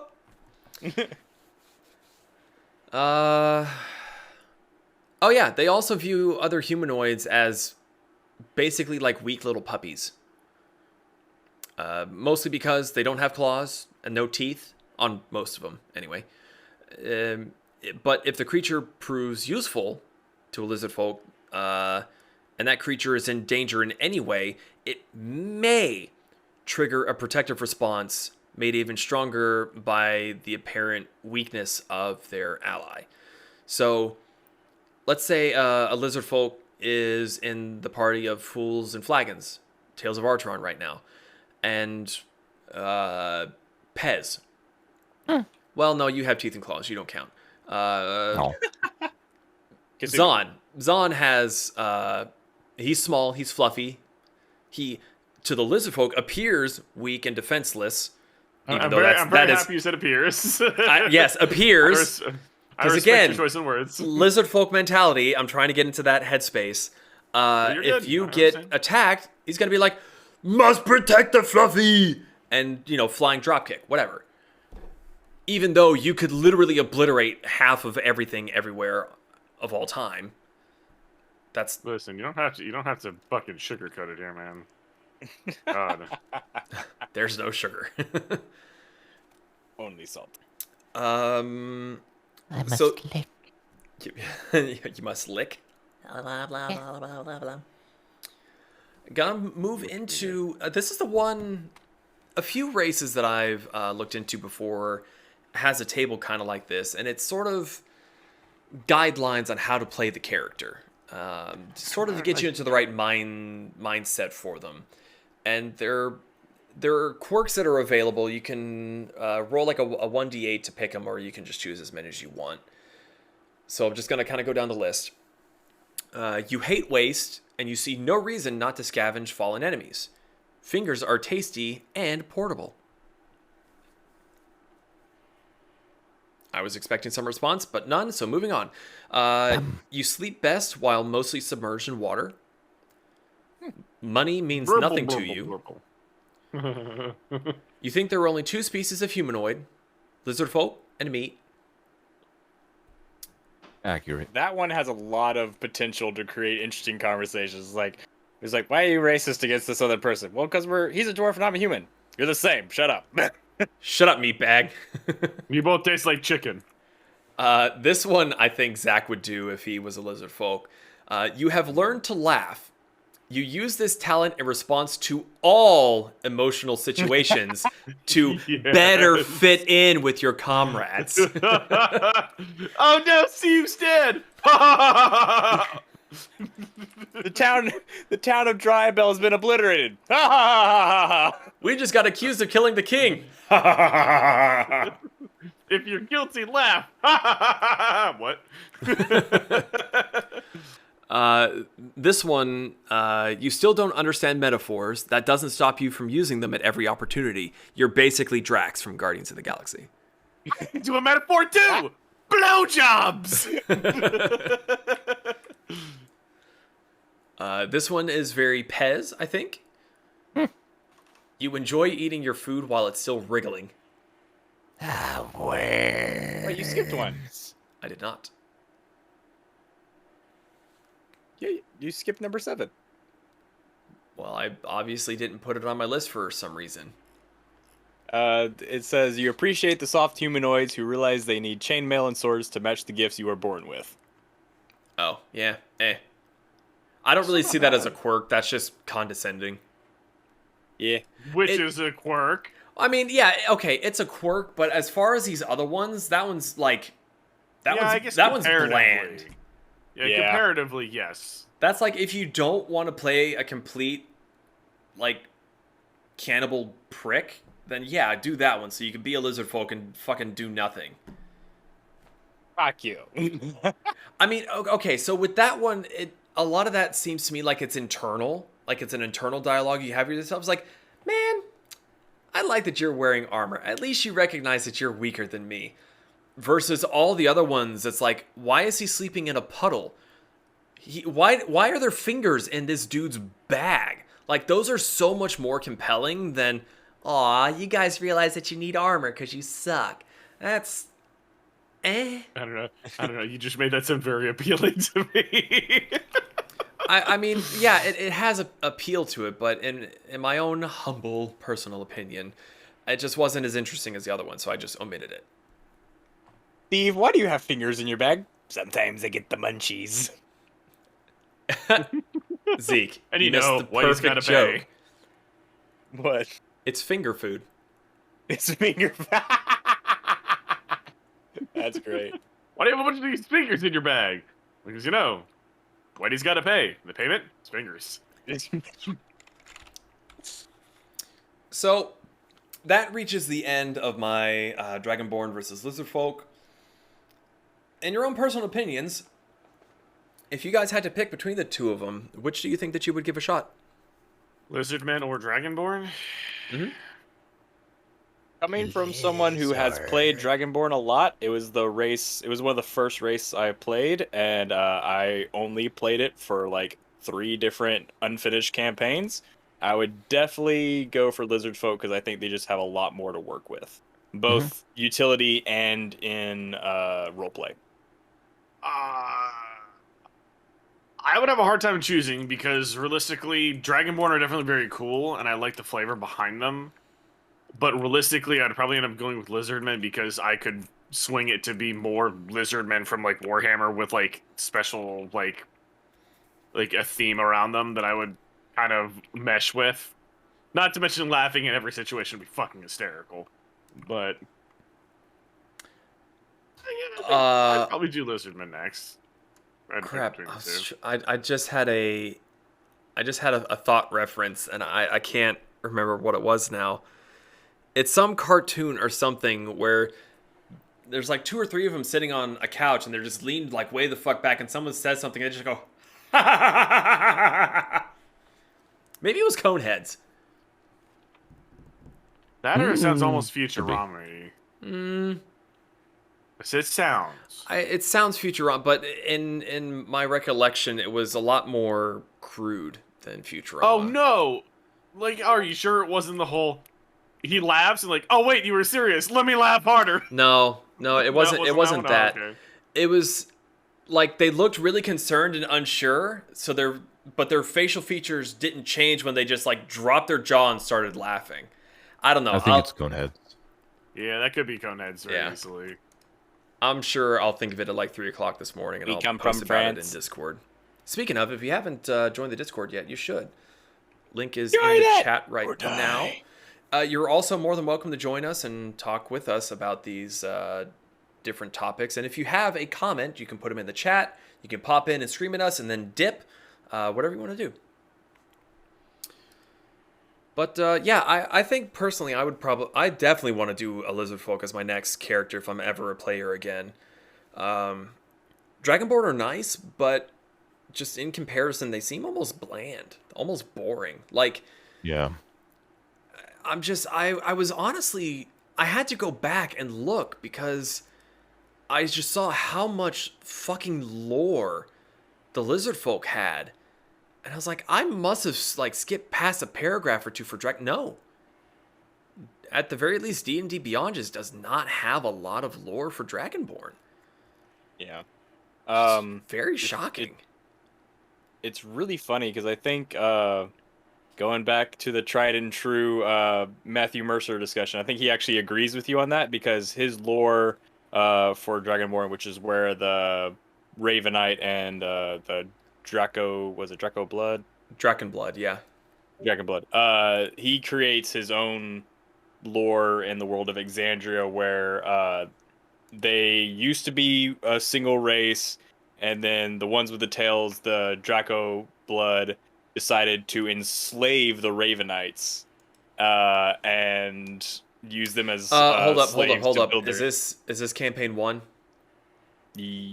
Yeah, but it's not really spoilerly. It's not going to spoil anything. Okay, well, I've already gotten past the finding what's his face in the ice. So I think I've already gotten past what you're talking about, technically. Yeah. Okay. Like I'm trying to avoid spoiler stuff. But yeah, so he creates his own thing where they were one race. They split up when one kind of enslaved the other, just to give it a little bit more flavor, a little bit more background, and kind of spice it up, I think. Because yeah, the Dragonborn doesn't have a whole lot. I mean, I think their lore got a lot more detailed in 3.5 and 4E. Right, but like none of that managed to come over to 5E. It really didn't. They don't really focus a lot on Dragonborn in 5E, to be honest. No. Well, they've also been adding a lot of, like, to be fair, they have been adding a lot of races as well as, like, changes to stuff. So the fact that they're not focusing on one of the older races isn't that surprising. Well, Mm, I mean, fair. I see what you're saying, but if you go and look at like any of the other bog standard races, they've got a decent amount of lore attached to them. Well, again, playing through that way, we're looking at that way, like dwarves, humans, like stuff like that. Those races have lore from an excessive amount of sources that you can pull and use as resources. Where Dragonborn, while existing in fantasy, I mean, I guarantee you, compare how much human and dwarf and gnome lore you have to Dragonborn in all universes, and the amount drastically outnumbers one drastically outnumbers the other. I see your point, but it's stupid because this is I'm Wizards of not the Coast arguing we're with talking you. about. Yeah. I'm And not arguing in that Hasbro. situation. Yeah, and just to throw my own opinion on that subject, you would almost think it would prompt them to write more. Yeah. Just to, yeah. Just to It's get weird. that foot in the door of being like, oh, there's not a lot out here. Let's make there be some out here. I don't know. It just, looking at the other ones that I've looked at so far, it's so heavily disproportionate. It's shocking. Icky. They would have to do it in a way for them to make money.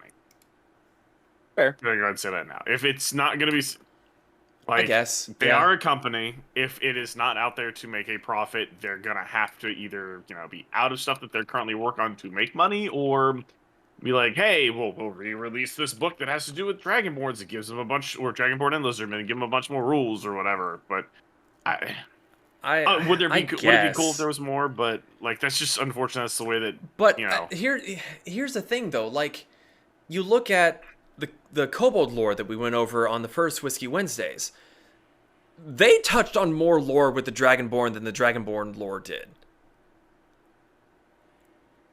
Oh, hey, Dragonborn lore. Yeah. Right, but no one could copy pasta that into there. It's weird.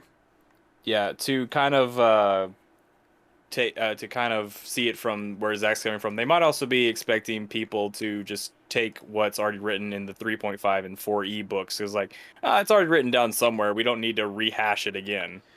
I mean, I get what you're saying, but then why not copy pasta?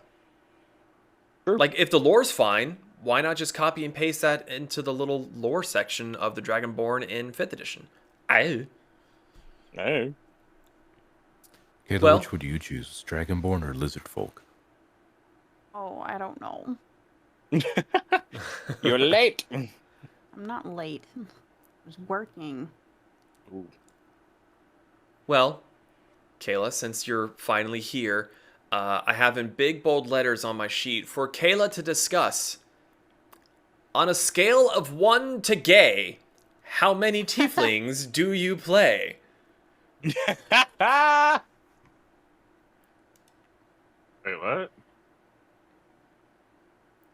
How many I- tiefling characters do you have?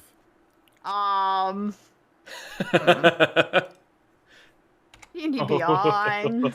D&D Beyond. I have 3. And one who nobody likes. One, have- 2, 3. I'm hearing pretty gay. I actually don't have any. I think I I have have one 3 more as than you. well. I have 2 kobolds. Is that and a it? centaur. Oh. And a centaur. Is that it? And a fairy. Technically, I have 17, but a few of these are character sheets for NPCs in Tales of Archeron, so I don't really count them. Like, I have a sheet for the Duke, I have one for the Mushroom Tender, I've got one for Marshall Young, I have one for Lapis Longshot. So, yeah. Excuse me. Oh, real quick, to go back to our discussion on why there wasn't more lore on Dragonborn, Becca threw in her 2 cents, and she said, because there was a lot of debate in what they wanted to include, and they never came to a consensus, which I assume has to go back to there's a lot of different origins for them and a lot of different versions, so they didn't really know what one they wanted to pick. Well, what the fuck are we paying them for? Fuckers. You're paying people? You guys are getting paid? I'm getting paid? I'm always paid in girly giggles. But yeah, so Kayla, what from a scale to 1 to gay? What is truly gay to have how many tieflings? You know. You know, It's like an inside journey. Like you Mhm. gotta come to terms with yourself. it's a spiritual journey. It's a spiritual journey, yeah. All right. It's the friends we've made along the way. Which is sad because I'm gay but no tiefling. Aw. Well, you can fix that. D&D Beyond. D&D Beyond. All right. I Well, love how she admits to being gay, but she settled for the sad white boy. I mean, Well, don't you we are all sad. settle for sad white boys? Damn. What about me? I You was are a sad white boy. I was about to really throw myself under the bus there. Yeah, I was wondering. I already beat you to it. Well, no, I was gonna say, is that why you got rid of me? Because I wasn't a sad white boy. I mean, you are a sad white boy. I'm not sad. I'm happy. Look at me. I'm slapping the table. Happy as fuck. And silence. All right, moving on. I just want to point out Becca barged into my room and said I interpreted what she said wrong. So here she is now to apparently expound upon what she actually meant. Becca, you are now toast. Continue. Brie! Go ahead. Thank you, Brooklyn, for punishing her. So, just let you know, for the Dragonborn thing, they had so much non-consensus because they were taking things that fans wanted them to put in, and they thought the fans had a lot of really great ideas, but at the same time, like, the people who were writing it, it was like a tear between whether they loved it or they hated the different things, and they didn't want to upset the fans, so they just said, fuck it, we'll just let them do whatever they want. We'll put as minimum as we can in here because none of the people who were actually on the team for the Dragonborns could agree whether to agree with the fans or to agree with, like, what was already on the books in the previous editions. So they didn't want to upset anybody, and they just said, here you go. There you go. I'm done. No, There you go. that makes We'll sense. read on here. Yeah, That I was all I can wanted. I can see that. Thank you, Becca. I love you. She has Ag. spoken. Yeah, I'm making a mart on the stream because your little Pez thing bounced with the Jar Jar. Oh,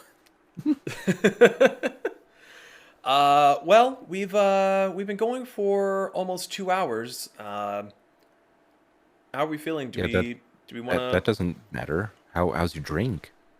I still got a little bit left. I was just curious if you guys wanted to deep dive into spells, or is there another topic that you? Because I've got a lot to talk about with spells. I mean, I'm good to go. How do you spell spells? How do you spell FBI? CPR. Wrong. Bonk. You spell FBI Bunk. PH. I Pez bunk. Oh. There it is. He lost his bonk. Third time's the charm. Each. Okay, so this is some. I went through the whole player handbook and basically looked at the individual kind of nitpicky rules that have to do with casting spells. Some things that are sometimes missed, forgotten, or just not easily understood. So to start us off, casting an armor. Because of the mental focus and precise gestures required for spell casting, you must be proficient with the armor you are wearing to cast a spell. You are otherwise too distracted and physically hampered by your armor for spell casting. Makes sense. Which is why a lot of the time wizards and sorcerers don't wear armor, because you want to dump all of your stats into intelligence, wisdom, charisma if you're a warlock. Generally doesn't leave you room for strength, which is where some of the better armors require you to have at least, a 13, I think? I think that goes up to 15. in some Yeah, I cases. think the lowest tier of heavy armor requires a 13 strength, but also the medium and light armors don't have a strength requirement, I think. Correct, but you still need to be proficient in them, and wizards and sorcerers are Yeah. not. Because Yeah. apparently they never learned how to wear clothes. Same. Same. So this next one seems to trip up people quite often, is spells that can be cast as a bonus action. A spell cast with a bonus action is especially swift. You must use a bonus action on your turn to cast the spell, provided that you haven't already taken a bonus action this turn. You cannot cast another spell during the same turn, except for a cantrip with a casting time of 1 action. So basically, the idea behind cantrips, and I think I may touch on this a little bit later on in one of my bullet points, is cantrips are so basic bitch learning for spellcasters. It's all muscle reflex. Like, granted, I'm using this kind of analogy as if you're actually a good driver, but when you use your turn signal, like you want to get over to the lane beside you, you flick your turn signal, you don't even think about it. You just do it. It's the same thing with cantrips.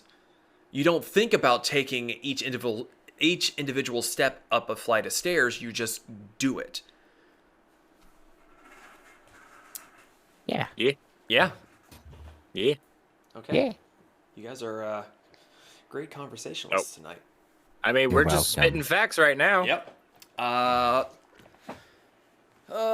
Reactions. We know about reactions. Longer casting times. We know that. With longer casting times, such as rituals or even something that takes like a couple hours or a day or whatever, if your concentration is broken, the spell fails. But you don't expend a spell slot. If you want to try casting the spell again, you must start over. Yes, Becca, I know you're a woman driver. There is a turn signal. Shots fired. You can hit Zeke in my Looking fan stead. art. Looking. Oh, Wait, wait. who'd we lose? Metal. Oh yeah, we Oh, lost metal. metal. Uh, Unfortunate. also, Oh, Ian, you're gonna want to. oh my You're gonna god. want to. Yeah. Oh my god. What? Can I'm gonna steal. Can you, Issa? Can you make one where he's clapping too, so I can make that my new animated? That's amazing. I love that so fucking much. I must add all the emojis. There's a toot toot. There's a Stein. Okay. Woo! So another few things that I've at least had some people. Yeah, I know you will, Becca. It's fine. Is components for spells. You see the little letters on the side, the V, the S, the M. The V is for verbal. For verbal, you have to be able to speak. If you are gagged or whatever, and your spell requires verbal, I love that her bird is the one that's doing that noise. If you are gagged or you're under the effects of a silence spell, you cannot cast a spell that has a V on it because it is verbal. Somatic is probably the most complicated because it's not a word a lot of people are familiar with. Somatic means hand gestures. There are some spells that only require a word, like Healing Word. You don't need to wiggle your fingers or any material cost. You literally just say, like, quit being a bitch, get back in the fight. And they go, "Pika pika," got it. And they go and they fight. But with Somatic, you have to be able to move your hands. So if you are handcuffed, if you don't have hands, you cannot cast those spells. And I love the actual like wording for it is spellcasting gestures might include a forceful gesticulation or an intricate set of gestures. However, it does say if it requires a somatic component, the caster must have free use of at least one hand. So if you're missing an arm, you're still technically good. I can make little team hand gestures with one hand. With one finger even. It's The the middle other- finger. Yes, it is. The other letter M is for material. That's pretty. Material girl. Yes. Gotta have But Gucci Vanessa, bags, I'm- Gucci boots, Gucci belt. Gucci. Gucci. Generally, you would have a component pouch for spell casting or a spell casting focus in the case of Vanera and Zahn. As a cleric, most of their spells can be cast just like holding onto their holy symbol for their deity. You still do require some other material components for like Revivify. You need a diamond worth a certain amount. Revivify. And depending on your DM, some DMs can be very, very anal about, at the very least, role playing that you're going out and getting material components. I generally only really start worrying about material components in like second level, third level, and higher. And even then, some of the second level spells, it's like, oh, you require down feathers. Okay, you guys stay in an inn every single fucking night. You just steal some from a pillow. Move on. Or like cantrip and first level spells. Fuck it. I always just sort of assume that you've got enough in your bag to last you a lifetime. Because it's like a spool of string, a feather, dirt. Feather? Yeah, I think there's like a material component that's like literally just like a handful of sand. You're in a fucking desert. Bat poop. Yeah, bat guano. Guano! But yeah, when you get into the higher tier of spellcasting, especially if it says a gold cost required, like if it says that you need like 10 gold worth of sand, then I would probably be like, you need to go buy 10 gold worth of sand. Or collect 10 gold worth of sand. Even though sand's everywhere, that's a little bit more specific than just a spool of string or a stick. 2 potatoes and a stick. So yeah, any questions about those that you guys have so far? No. All right, We are still spitting facts. I am out of whiskey. Um, Chop yourself This up again, one- bitch. This is one that's always really tripped me up. And I think it's just because I've never played a like a full-fledged spellcaster, but it's the schools of magic. Some of them, yes. yeah, some of them are pretty self-explanatory or just sort of easily understood, but some of them not so much.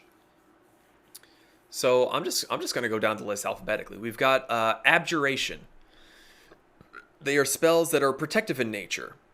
Though some of them have aggressive uses, they create magical barriers, they negate harmful effects, harm trespassers, my numb's tongue from the drinking, or they banish creatures to other planes of existence. So, if you follow our D&D campaign, when Zahn banished Colt's crony, he was using an abjuration spell. Or when Zeke, when you use your Blade Ward, I believe that's abjuration. It is. As a Eldritch Knight, my specialties are Abjuration and Evocation because that's attack and defense. Well, alphabetically, we'll get to evocation. Don't jump ahead of me. Sorry. You fucking learn your place, bitch. Abjuration is one of my specialties. There you go. Sorry. Next up, we have Conjuration. Those involve the transportation of objects and creatures from one location to another.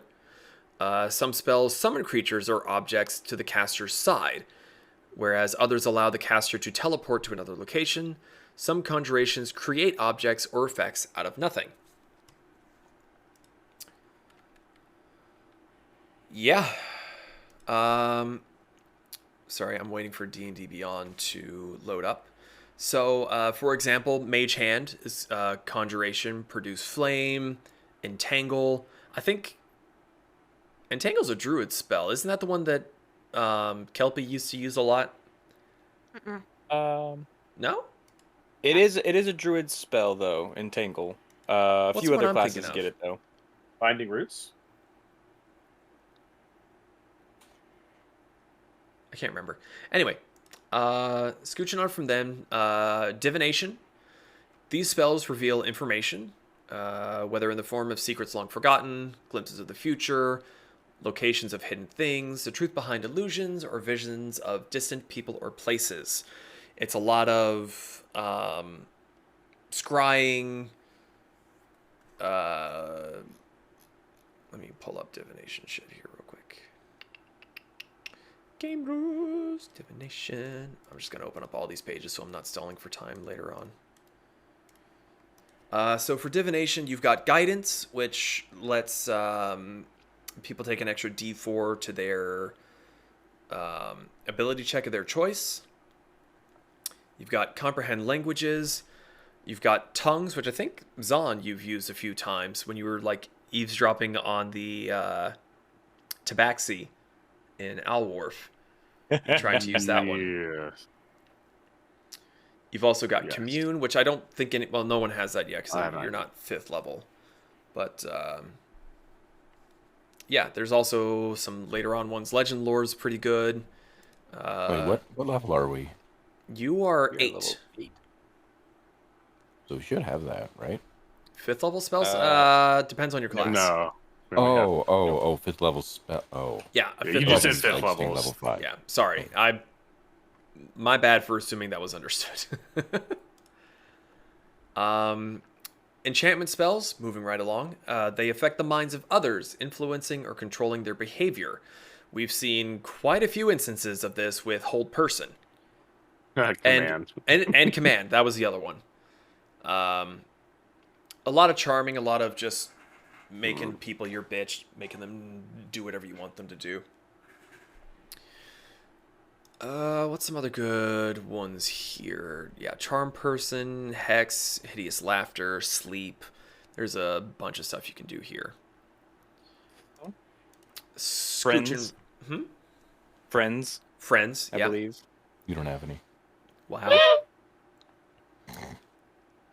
We have Evocation next.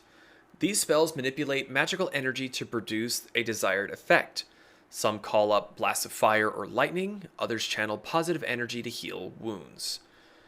We at least saw this once. Actually, we've seen this quite a few times with Zahn's light spell. We've also seen this type of magic used with Fireball.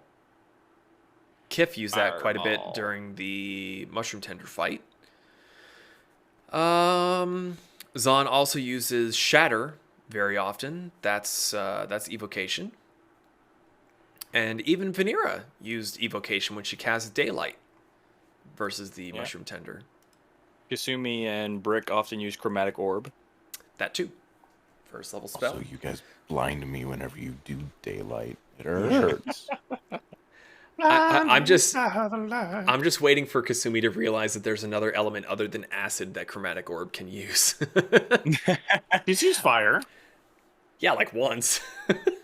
And then she immediately I went do- back to using acid. I'm not gonna lie though, I did find it very funny that acid was the first damage used on the mushroom tender when mushrooms could be acidic. I'm like, is this actually gonna work? Like the first thought in my head is like, No, she was completely immune to acid damage. I kind of felt I bad, do but you gotta learn.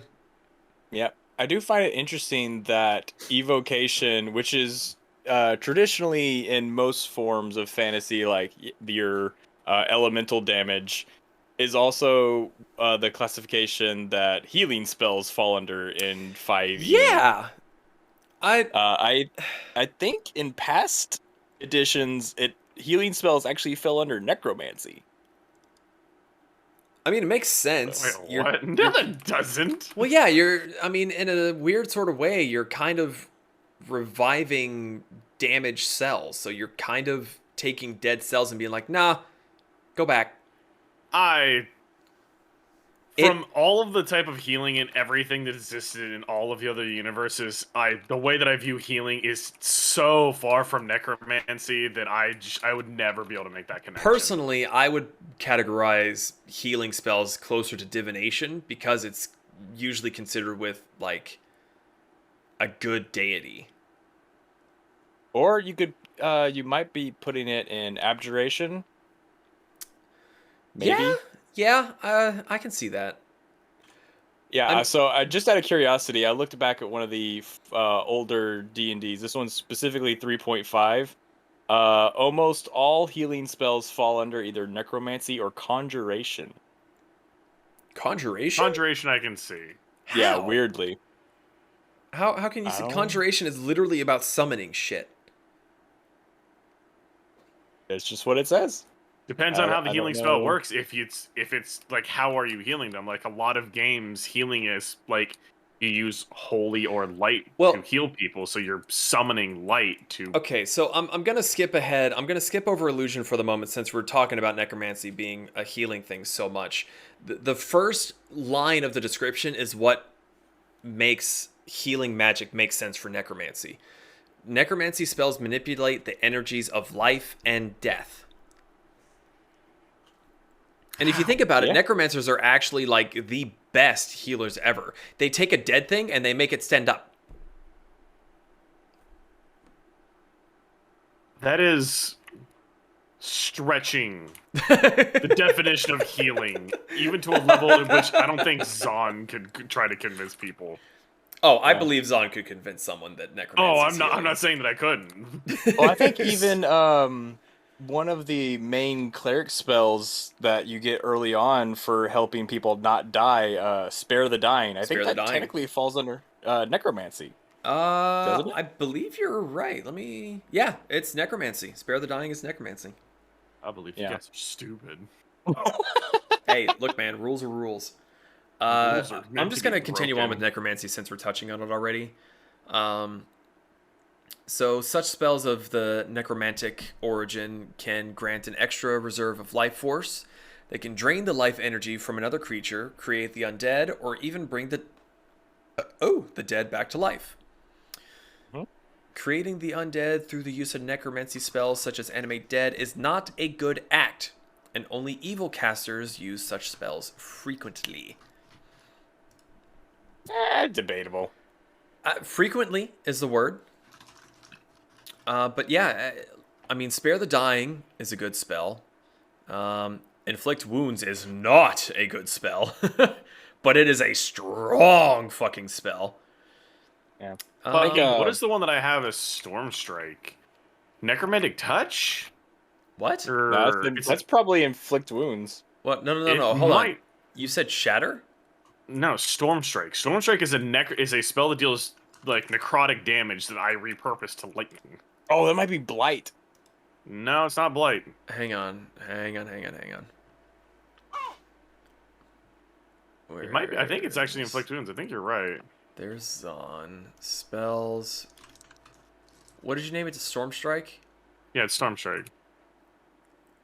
Yeah, 3d10 damage. That's Inflict Wounds. Yeah. And that is a fuckload of damage. Yeah. I mean, like, that spell is generally not taken on someone that is able to get up close and personal like you are.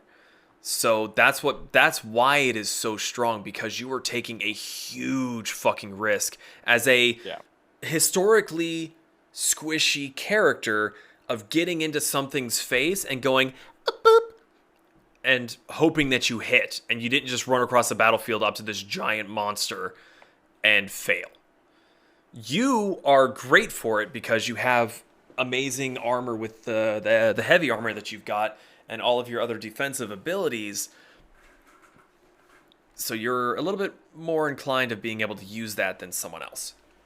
And the fact that it's not like a charisma saving throw or like a wisdom saving throw, the fact that you can just roll against an armor value instead of the normal, Again, the idea there with saving throws and all, it's usually having something to do with a ranged attack. Granted, Guiding Bolt's one that's you have to hit past their armor and all.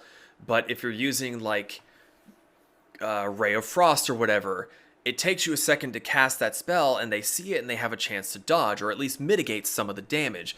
With a touch, you literally, the idea behind it is you were literally taking your pointer finger or whatever finger you want to do, I don't fucking care, and you're trying the middle finger, and you're trying to find a gap in the armor. You're trying to touch their face or, you know, some weak point where your magic can actually hit them.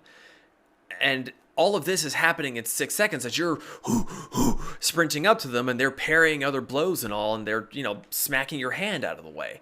That's why it's a attack versus a save from them. Yeah. I'm just saying it's nice to, like, actually have a spell like that that's very powerful, that's not like a DC to have the saving power throw. in your hands and not reliant on the enemy to roll against it. Yeah. So we're going to go backwards in the alphabet and touch on illusion spells real quick. This one should be very self-explanatory. Spells deceive. Kasumi used to. Yeah, spells deceive the senses of or minds of others. They cause people to see things that are not there, to miss things that are there. They hear phantom noises or begin to remember things that never happened. There's a lot of fucking utility in this. As you were saying, Kasumi tried to use Major Illusion to confuse the Mushroom Tender. I just, for whatever fucking reason, rolled really high on that, but nothing else. This also gets you invisibility, mirror image. I believe you used that on your Warlock in the other campaign we were playing. Yes, it was very fucking good. Phantasmal Force is a really good one. Fear, Silence, Hypnotic Pattern. I think Kasumi has Hypnotic Pattern. I think. She's not here to... You're correct. I believe you're correct. Yeah. I think she's used it like once or twice. Another great illusion spell, if I remember correctly, is like False Terrain or something. Which is really good for getting people to walk into traps. Yeah, let me... I think I've seen someone use it to where they flew over a ravine and they had an army following them, and before or they had someone following them, and before they rounded the corner to see, they made like a false terrain over the ravine, so they all just fell in. I don't think it's called False Terrain, or at the very least, it's not called False Terrain anymore. Yeah, I don't think that's the name for it either. Illusionary Terrain or something. Illusory Terrain. Let me see. There's Illusory Script. Is it? Because I know it's there, because I know I've seen it used. Or maybe they were just using Major Image in some way or form. You may be thinking of like 3.5 or 4. I know the spell you're talking about. They even did it in Season 1 of Critical Role. But, Hallucinatory Terrain. There it is! Yeah. So many words that mean the same thing. Yeah, that it can cover 300 feet. It's a 150-foot that's big. cube. Yeah, that's massive. But it's literally like you guys are in the middle of a dungeon. You find a little alcove, and you're like, you are bloody. You are dragging Brick by the foot. And Kasumi says, okay, we're taking a timeout here. And she casts Hallucinatory Terrain. I don't think she's actually able to cast this, but for the sake of the argument, she casts Hallucinatory Terrain, and that little alcove you found is now a flat, well, I say a flat wall, but it's a straight wall. That alcove is no longer there. If someone stumbles upon it or goes to investigate it, then they have a chance of disproving it.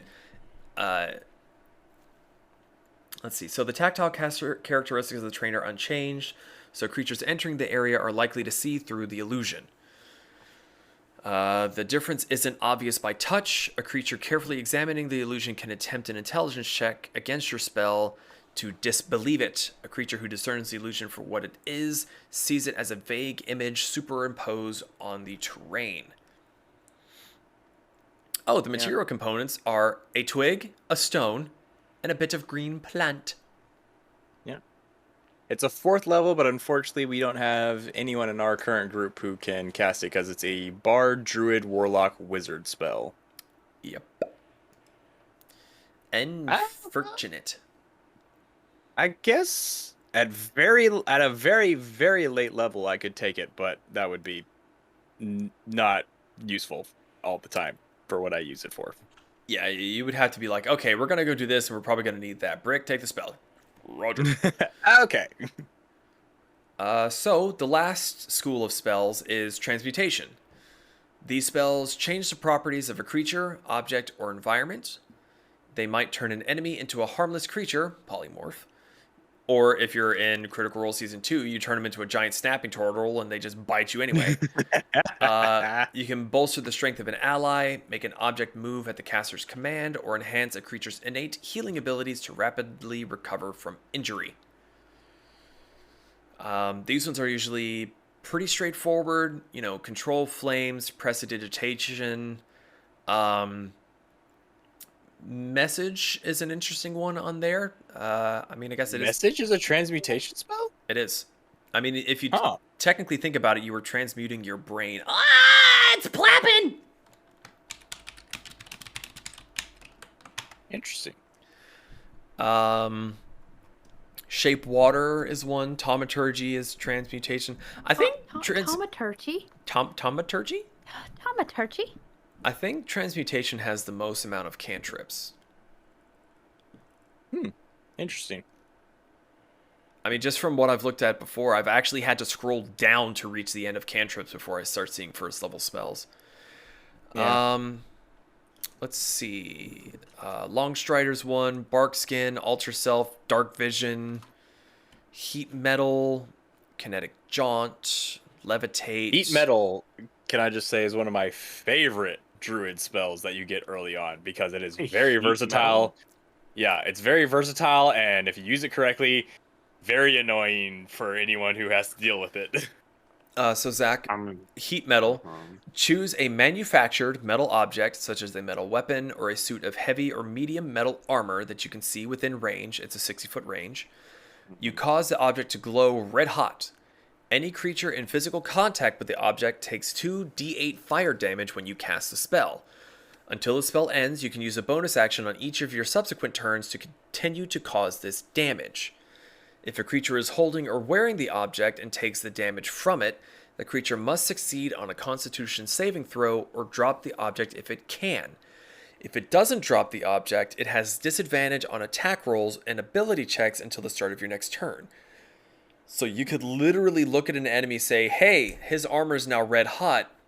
Unless he takes off his armor, which lowers his AC, he's got disadvantage on all his attacks because it is burning his nips. Yeah. Also, if he's wearing armor, according to the rules, it takes 1 minute, which is 10 rounds of combat, to take off your armor. Yeah. Yeah, because most spells that deal with transmutation from one thing into another will have the stipulation it cannot be carried or worn. Like a lot of spells have that stipulation, transmutation or otherwise. Heat Metal does not have that stipulation, which makes it very useful. Yeah, for example, Catapult. You can make an object weighing 1 to 5 pounds within range that isn't being worn or carried, and you just chuck it. Mm-hmm. And it actually deals some decent damage. Yeah, Catapult's a good spell. Yep.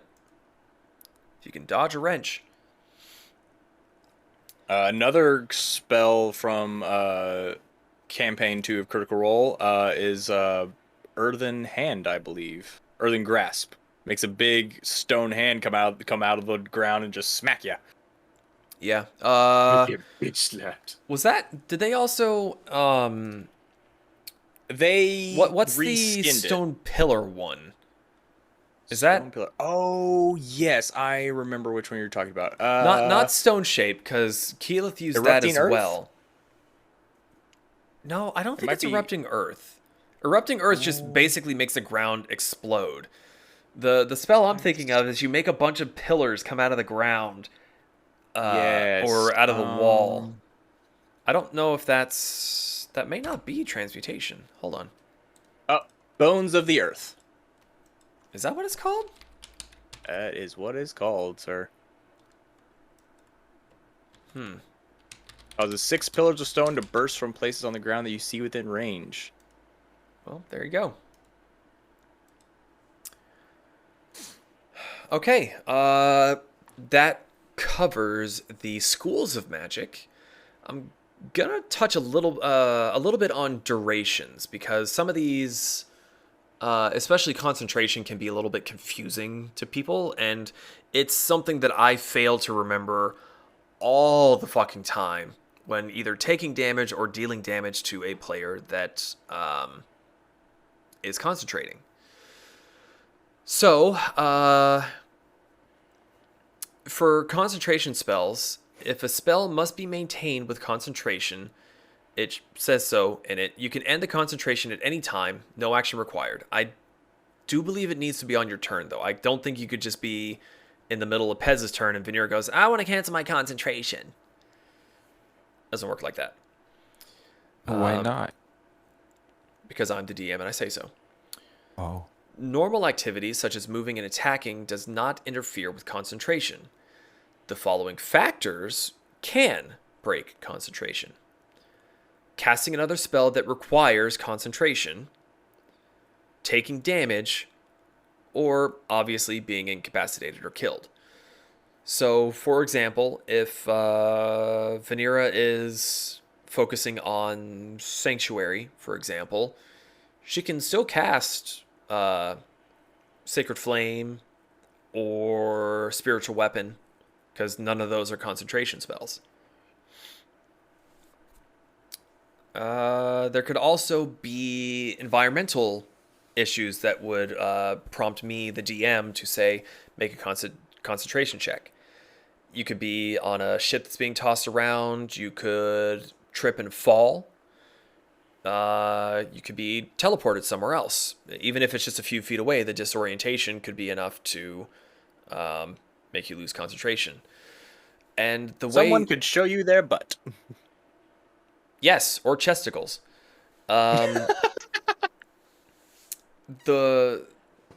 We haven't really run into it all that often, but the way that you pass a concentration check is you have to succeed on a DC 10 Constitution saving throw to maintain your concentration. There's actually a little bit more to that. Let me find my other document. From what I remember, for just if you're being damaged and you have to make your Constitution check, if the damage is, what is it? If it's below 10. Whenever you take damage while you are concentrating on a spell, you must make a Constitution saving throw to maintain your concentration. Concentration. The DC equals 10 or half the damage you take, whichever number is higher. So if you take 30 damage, the DC is going to be 15. If you take 19 damage, the DC is 10. So, if you take damage from multiple sources, such as an arrow and a dragon's breath, you make a separate saving throw for each source of damage. That is very important. You don't just take all the damage in one turn and go, all right, one concentration. If you have, like, sometimes to make things easier, I'll have like 3 creatures going at the same time in the same initiative order just to speed things along. If all 3 of them hit you, you would technically take 3 individual concentration checks. And that really kind of about does it for all the stuff I really wanted to talk about with spells that are either obscure or a little bit confusing. Does anyone else have anything that they want clarification on? Why can't Mage Hand pick me up? You weigh more than 5 You pounds. can only pick up 5 pounds. Now, Bigby's hand. Mm-hmm. Bigby's hand. That's a Can I different learn story that? entirely. Or is that only Bard? That is actually a wizard spell. Oh. Bards of the Lore College can get it if they choose, but that is actually, I believe, a mainly wizard spell. Actually, it is Am I wrong? available for wizards Warlock, the Fathomless, and Artificers. Oh, what Hey. At what level? It is 5th level. Ooh. You got a little ways before you can get that one, buddy boy. Yeah. Because 5th level is what? 12? Let's find out. Hmm. Game rules. I can never remember the math Wizard. for spells. Unless So it's a can- little different for each class, but they usually get 5th level spells around 9th to 10th level. Let me see. Hey, Ian. Oh, Artificer doesn't get a 5th level spell until 17. Hey, Ian. Really? Hey, DM. That's me. If I show you a little leggy, can I get a scroll? Never. You're not the DM. I mean, even if you had a scroll, it would be a one-time use. You realize that, right? I will commit it to memory. That's not how it works. I will feed it into Hamburger and he will poop it out. You're not a wizard. That's not how it works. What if I was? If you're a Triple wizard, class. then you could put the triple class. God. I mean, technically? Actually, hold on. I'm looking right now to see if they get Ritual Caster. No, if he's a wizard, it doesn't matter. If you get the scroll and you take the time to put it into your wizard spellbook, it doesn't matter. Shows leggy. I don't. Well, I mean, that's their whole shtick. Is if they can find Yeah, a but- spell written down and they can copy it into their spellbook, they have that spell. correct. Shows other But leggy. they need to have the spell slot to cast it. Right. He would still need the spell slot to cast it, but he'd get it. And you would technically Eventually. get a 5th level spell slot at 9th level. Shows third leggy. Or at level 9, I should say. Yeah. So, but that's the thing. You say Pet. it shows third leggy? No, His don't worry tail. about it. You would have to put 9 levels into wizard to get your 5th spell slot. Oof. Like And we're already level not 8. reaching level 9, which would be your next level. You have to put 9 levels into wizard. So you would be level 17 before you got it as a wizard. In fact, I don't Shows even think you can fourth get a 5th level leggy. spell slot as an artificer now. Nope. Cuts off Brick's legs and shows them to you. Listen, Bring those back. I'm all about bending the rules for stuff, but that's getting you a spell slot like that is I will gladly give up some of my spells for that.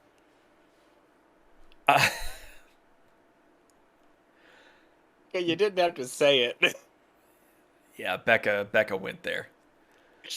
Also, you don't necessarily have to be able to cast it yourself. You could always be very nice to the DM, and maybe he'll just put a magic item out in the world for you to find. Or here's a shocking thought. He's a fucking artificer. But Make I mean, something. I'm gonna make a jetpack. That's Okay, but honestly, I just got the cutest fucking image. Pez has a backpack with a little like woody drawstring. He pulls it, grabs the handles, and then a hand comes out, plucks him up with the pointer and thumb, and just carries him. Right. That's gonna be my next thing. I'm not building a new gun. I'm building that. Also, when you said jetpack, I just imagine like a little a massive like backpack contraption that you make that shoots fireball out the bottom. So everyone and yourself takes damage on liftoff, but you still technically get to fly. Rocket jump, baby. Either that or you get a big bee's hand and it just flicks you. Oh God. It just...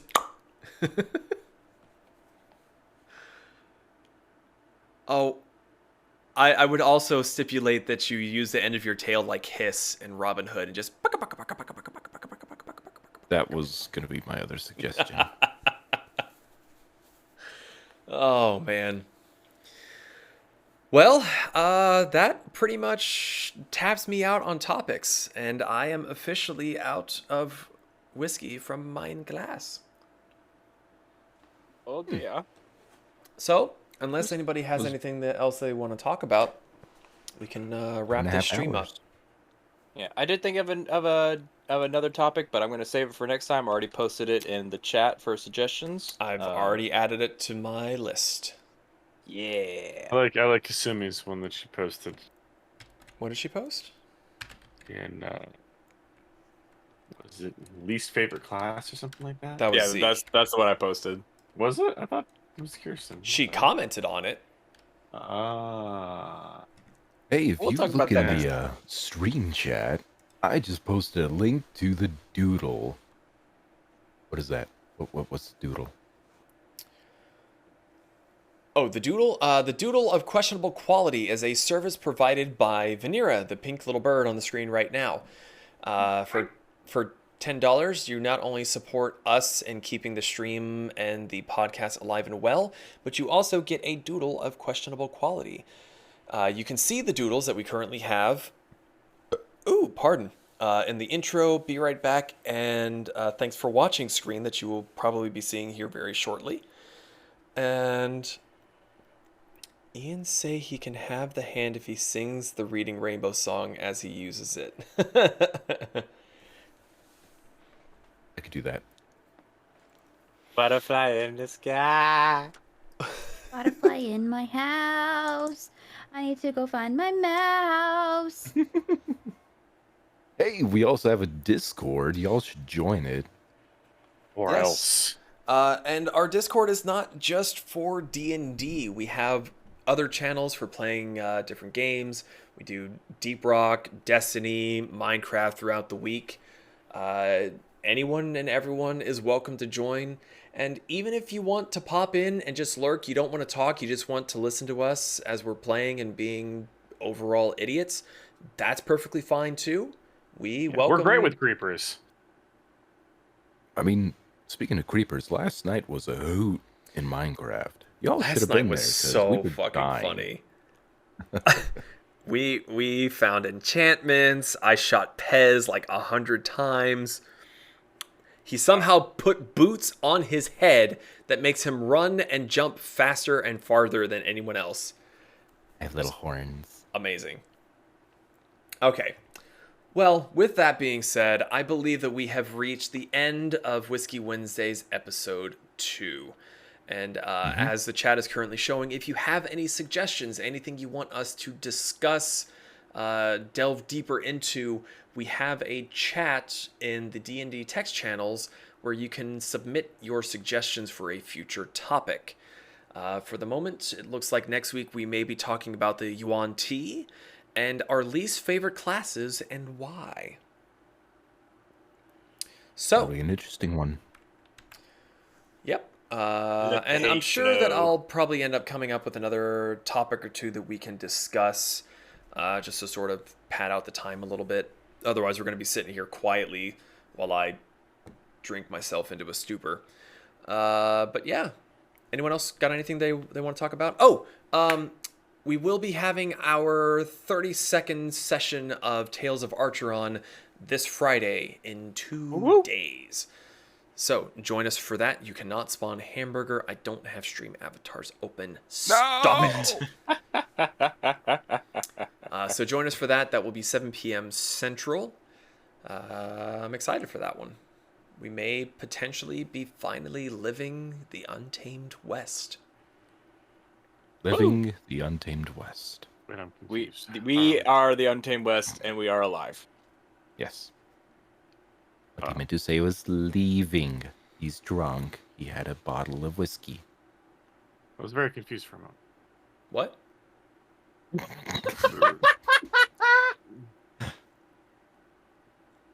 Okay. Anyway. Well, just gonna go ahead and push the old button here that says thanks for watching. So, thank you all for watching. Thank you for listening if you were on the podcast, and we will see you either Friday for D&D, or we will see you next week for more Whiskey Wednesdays.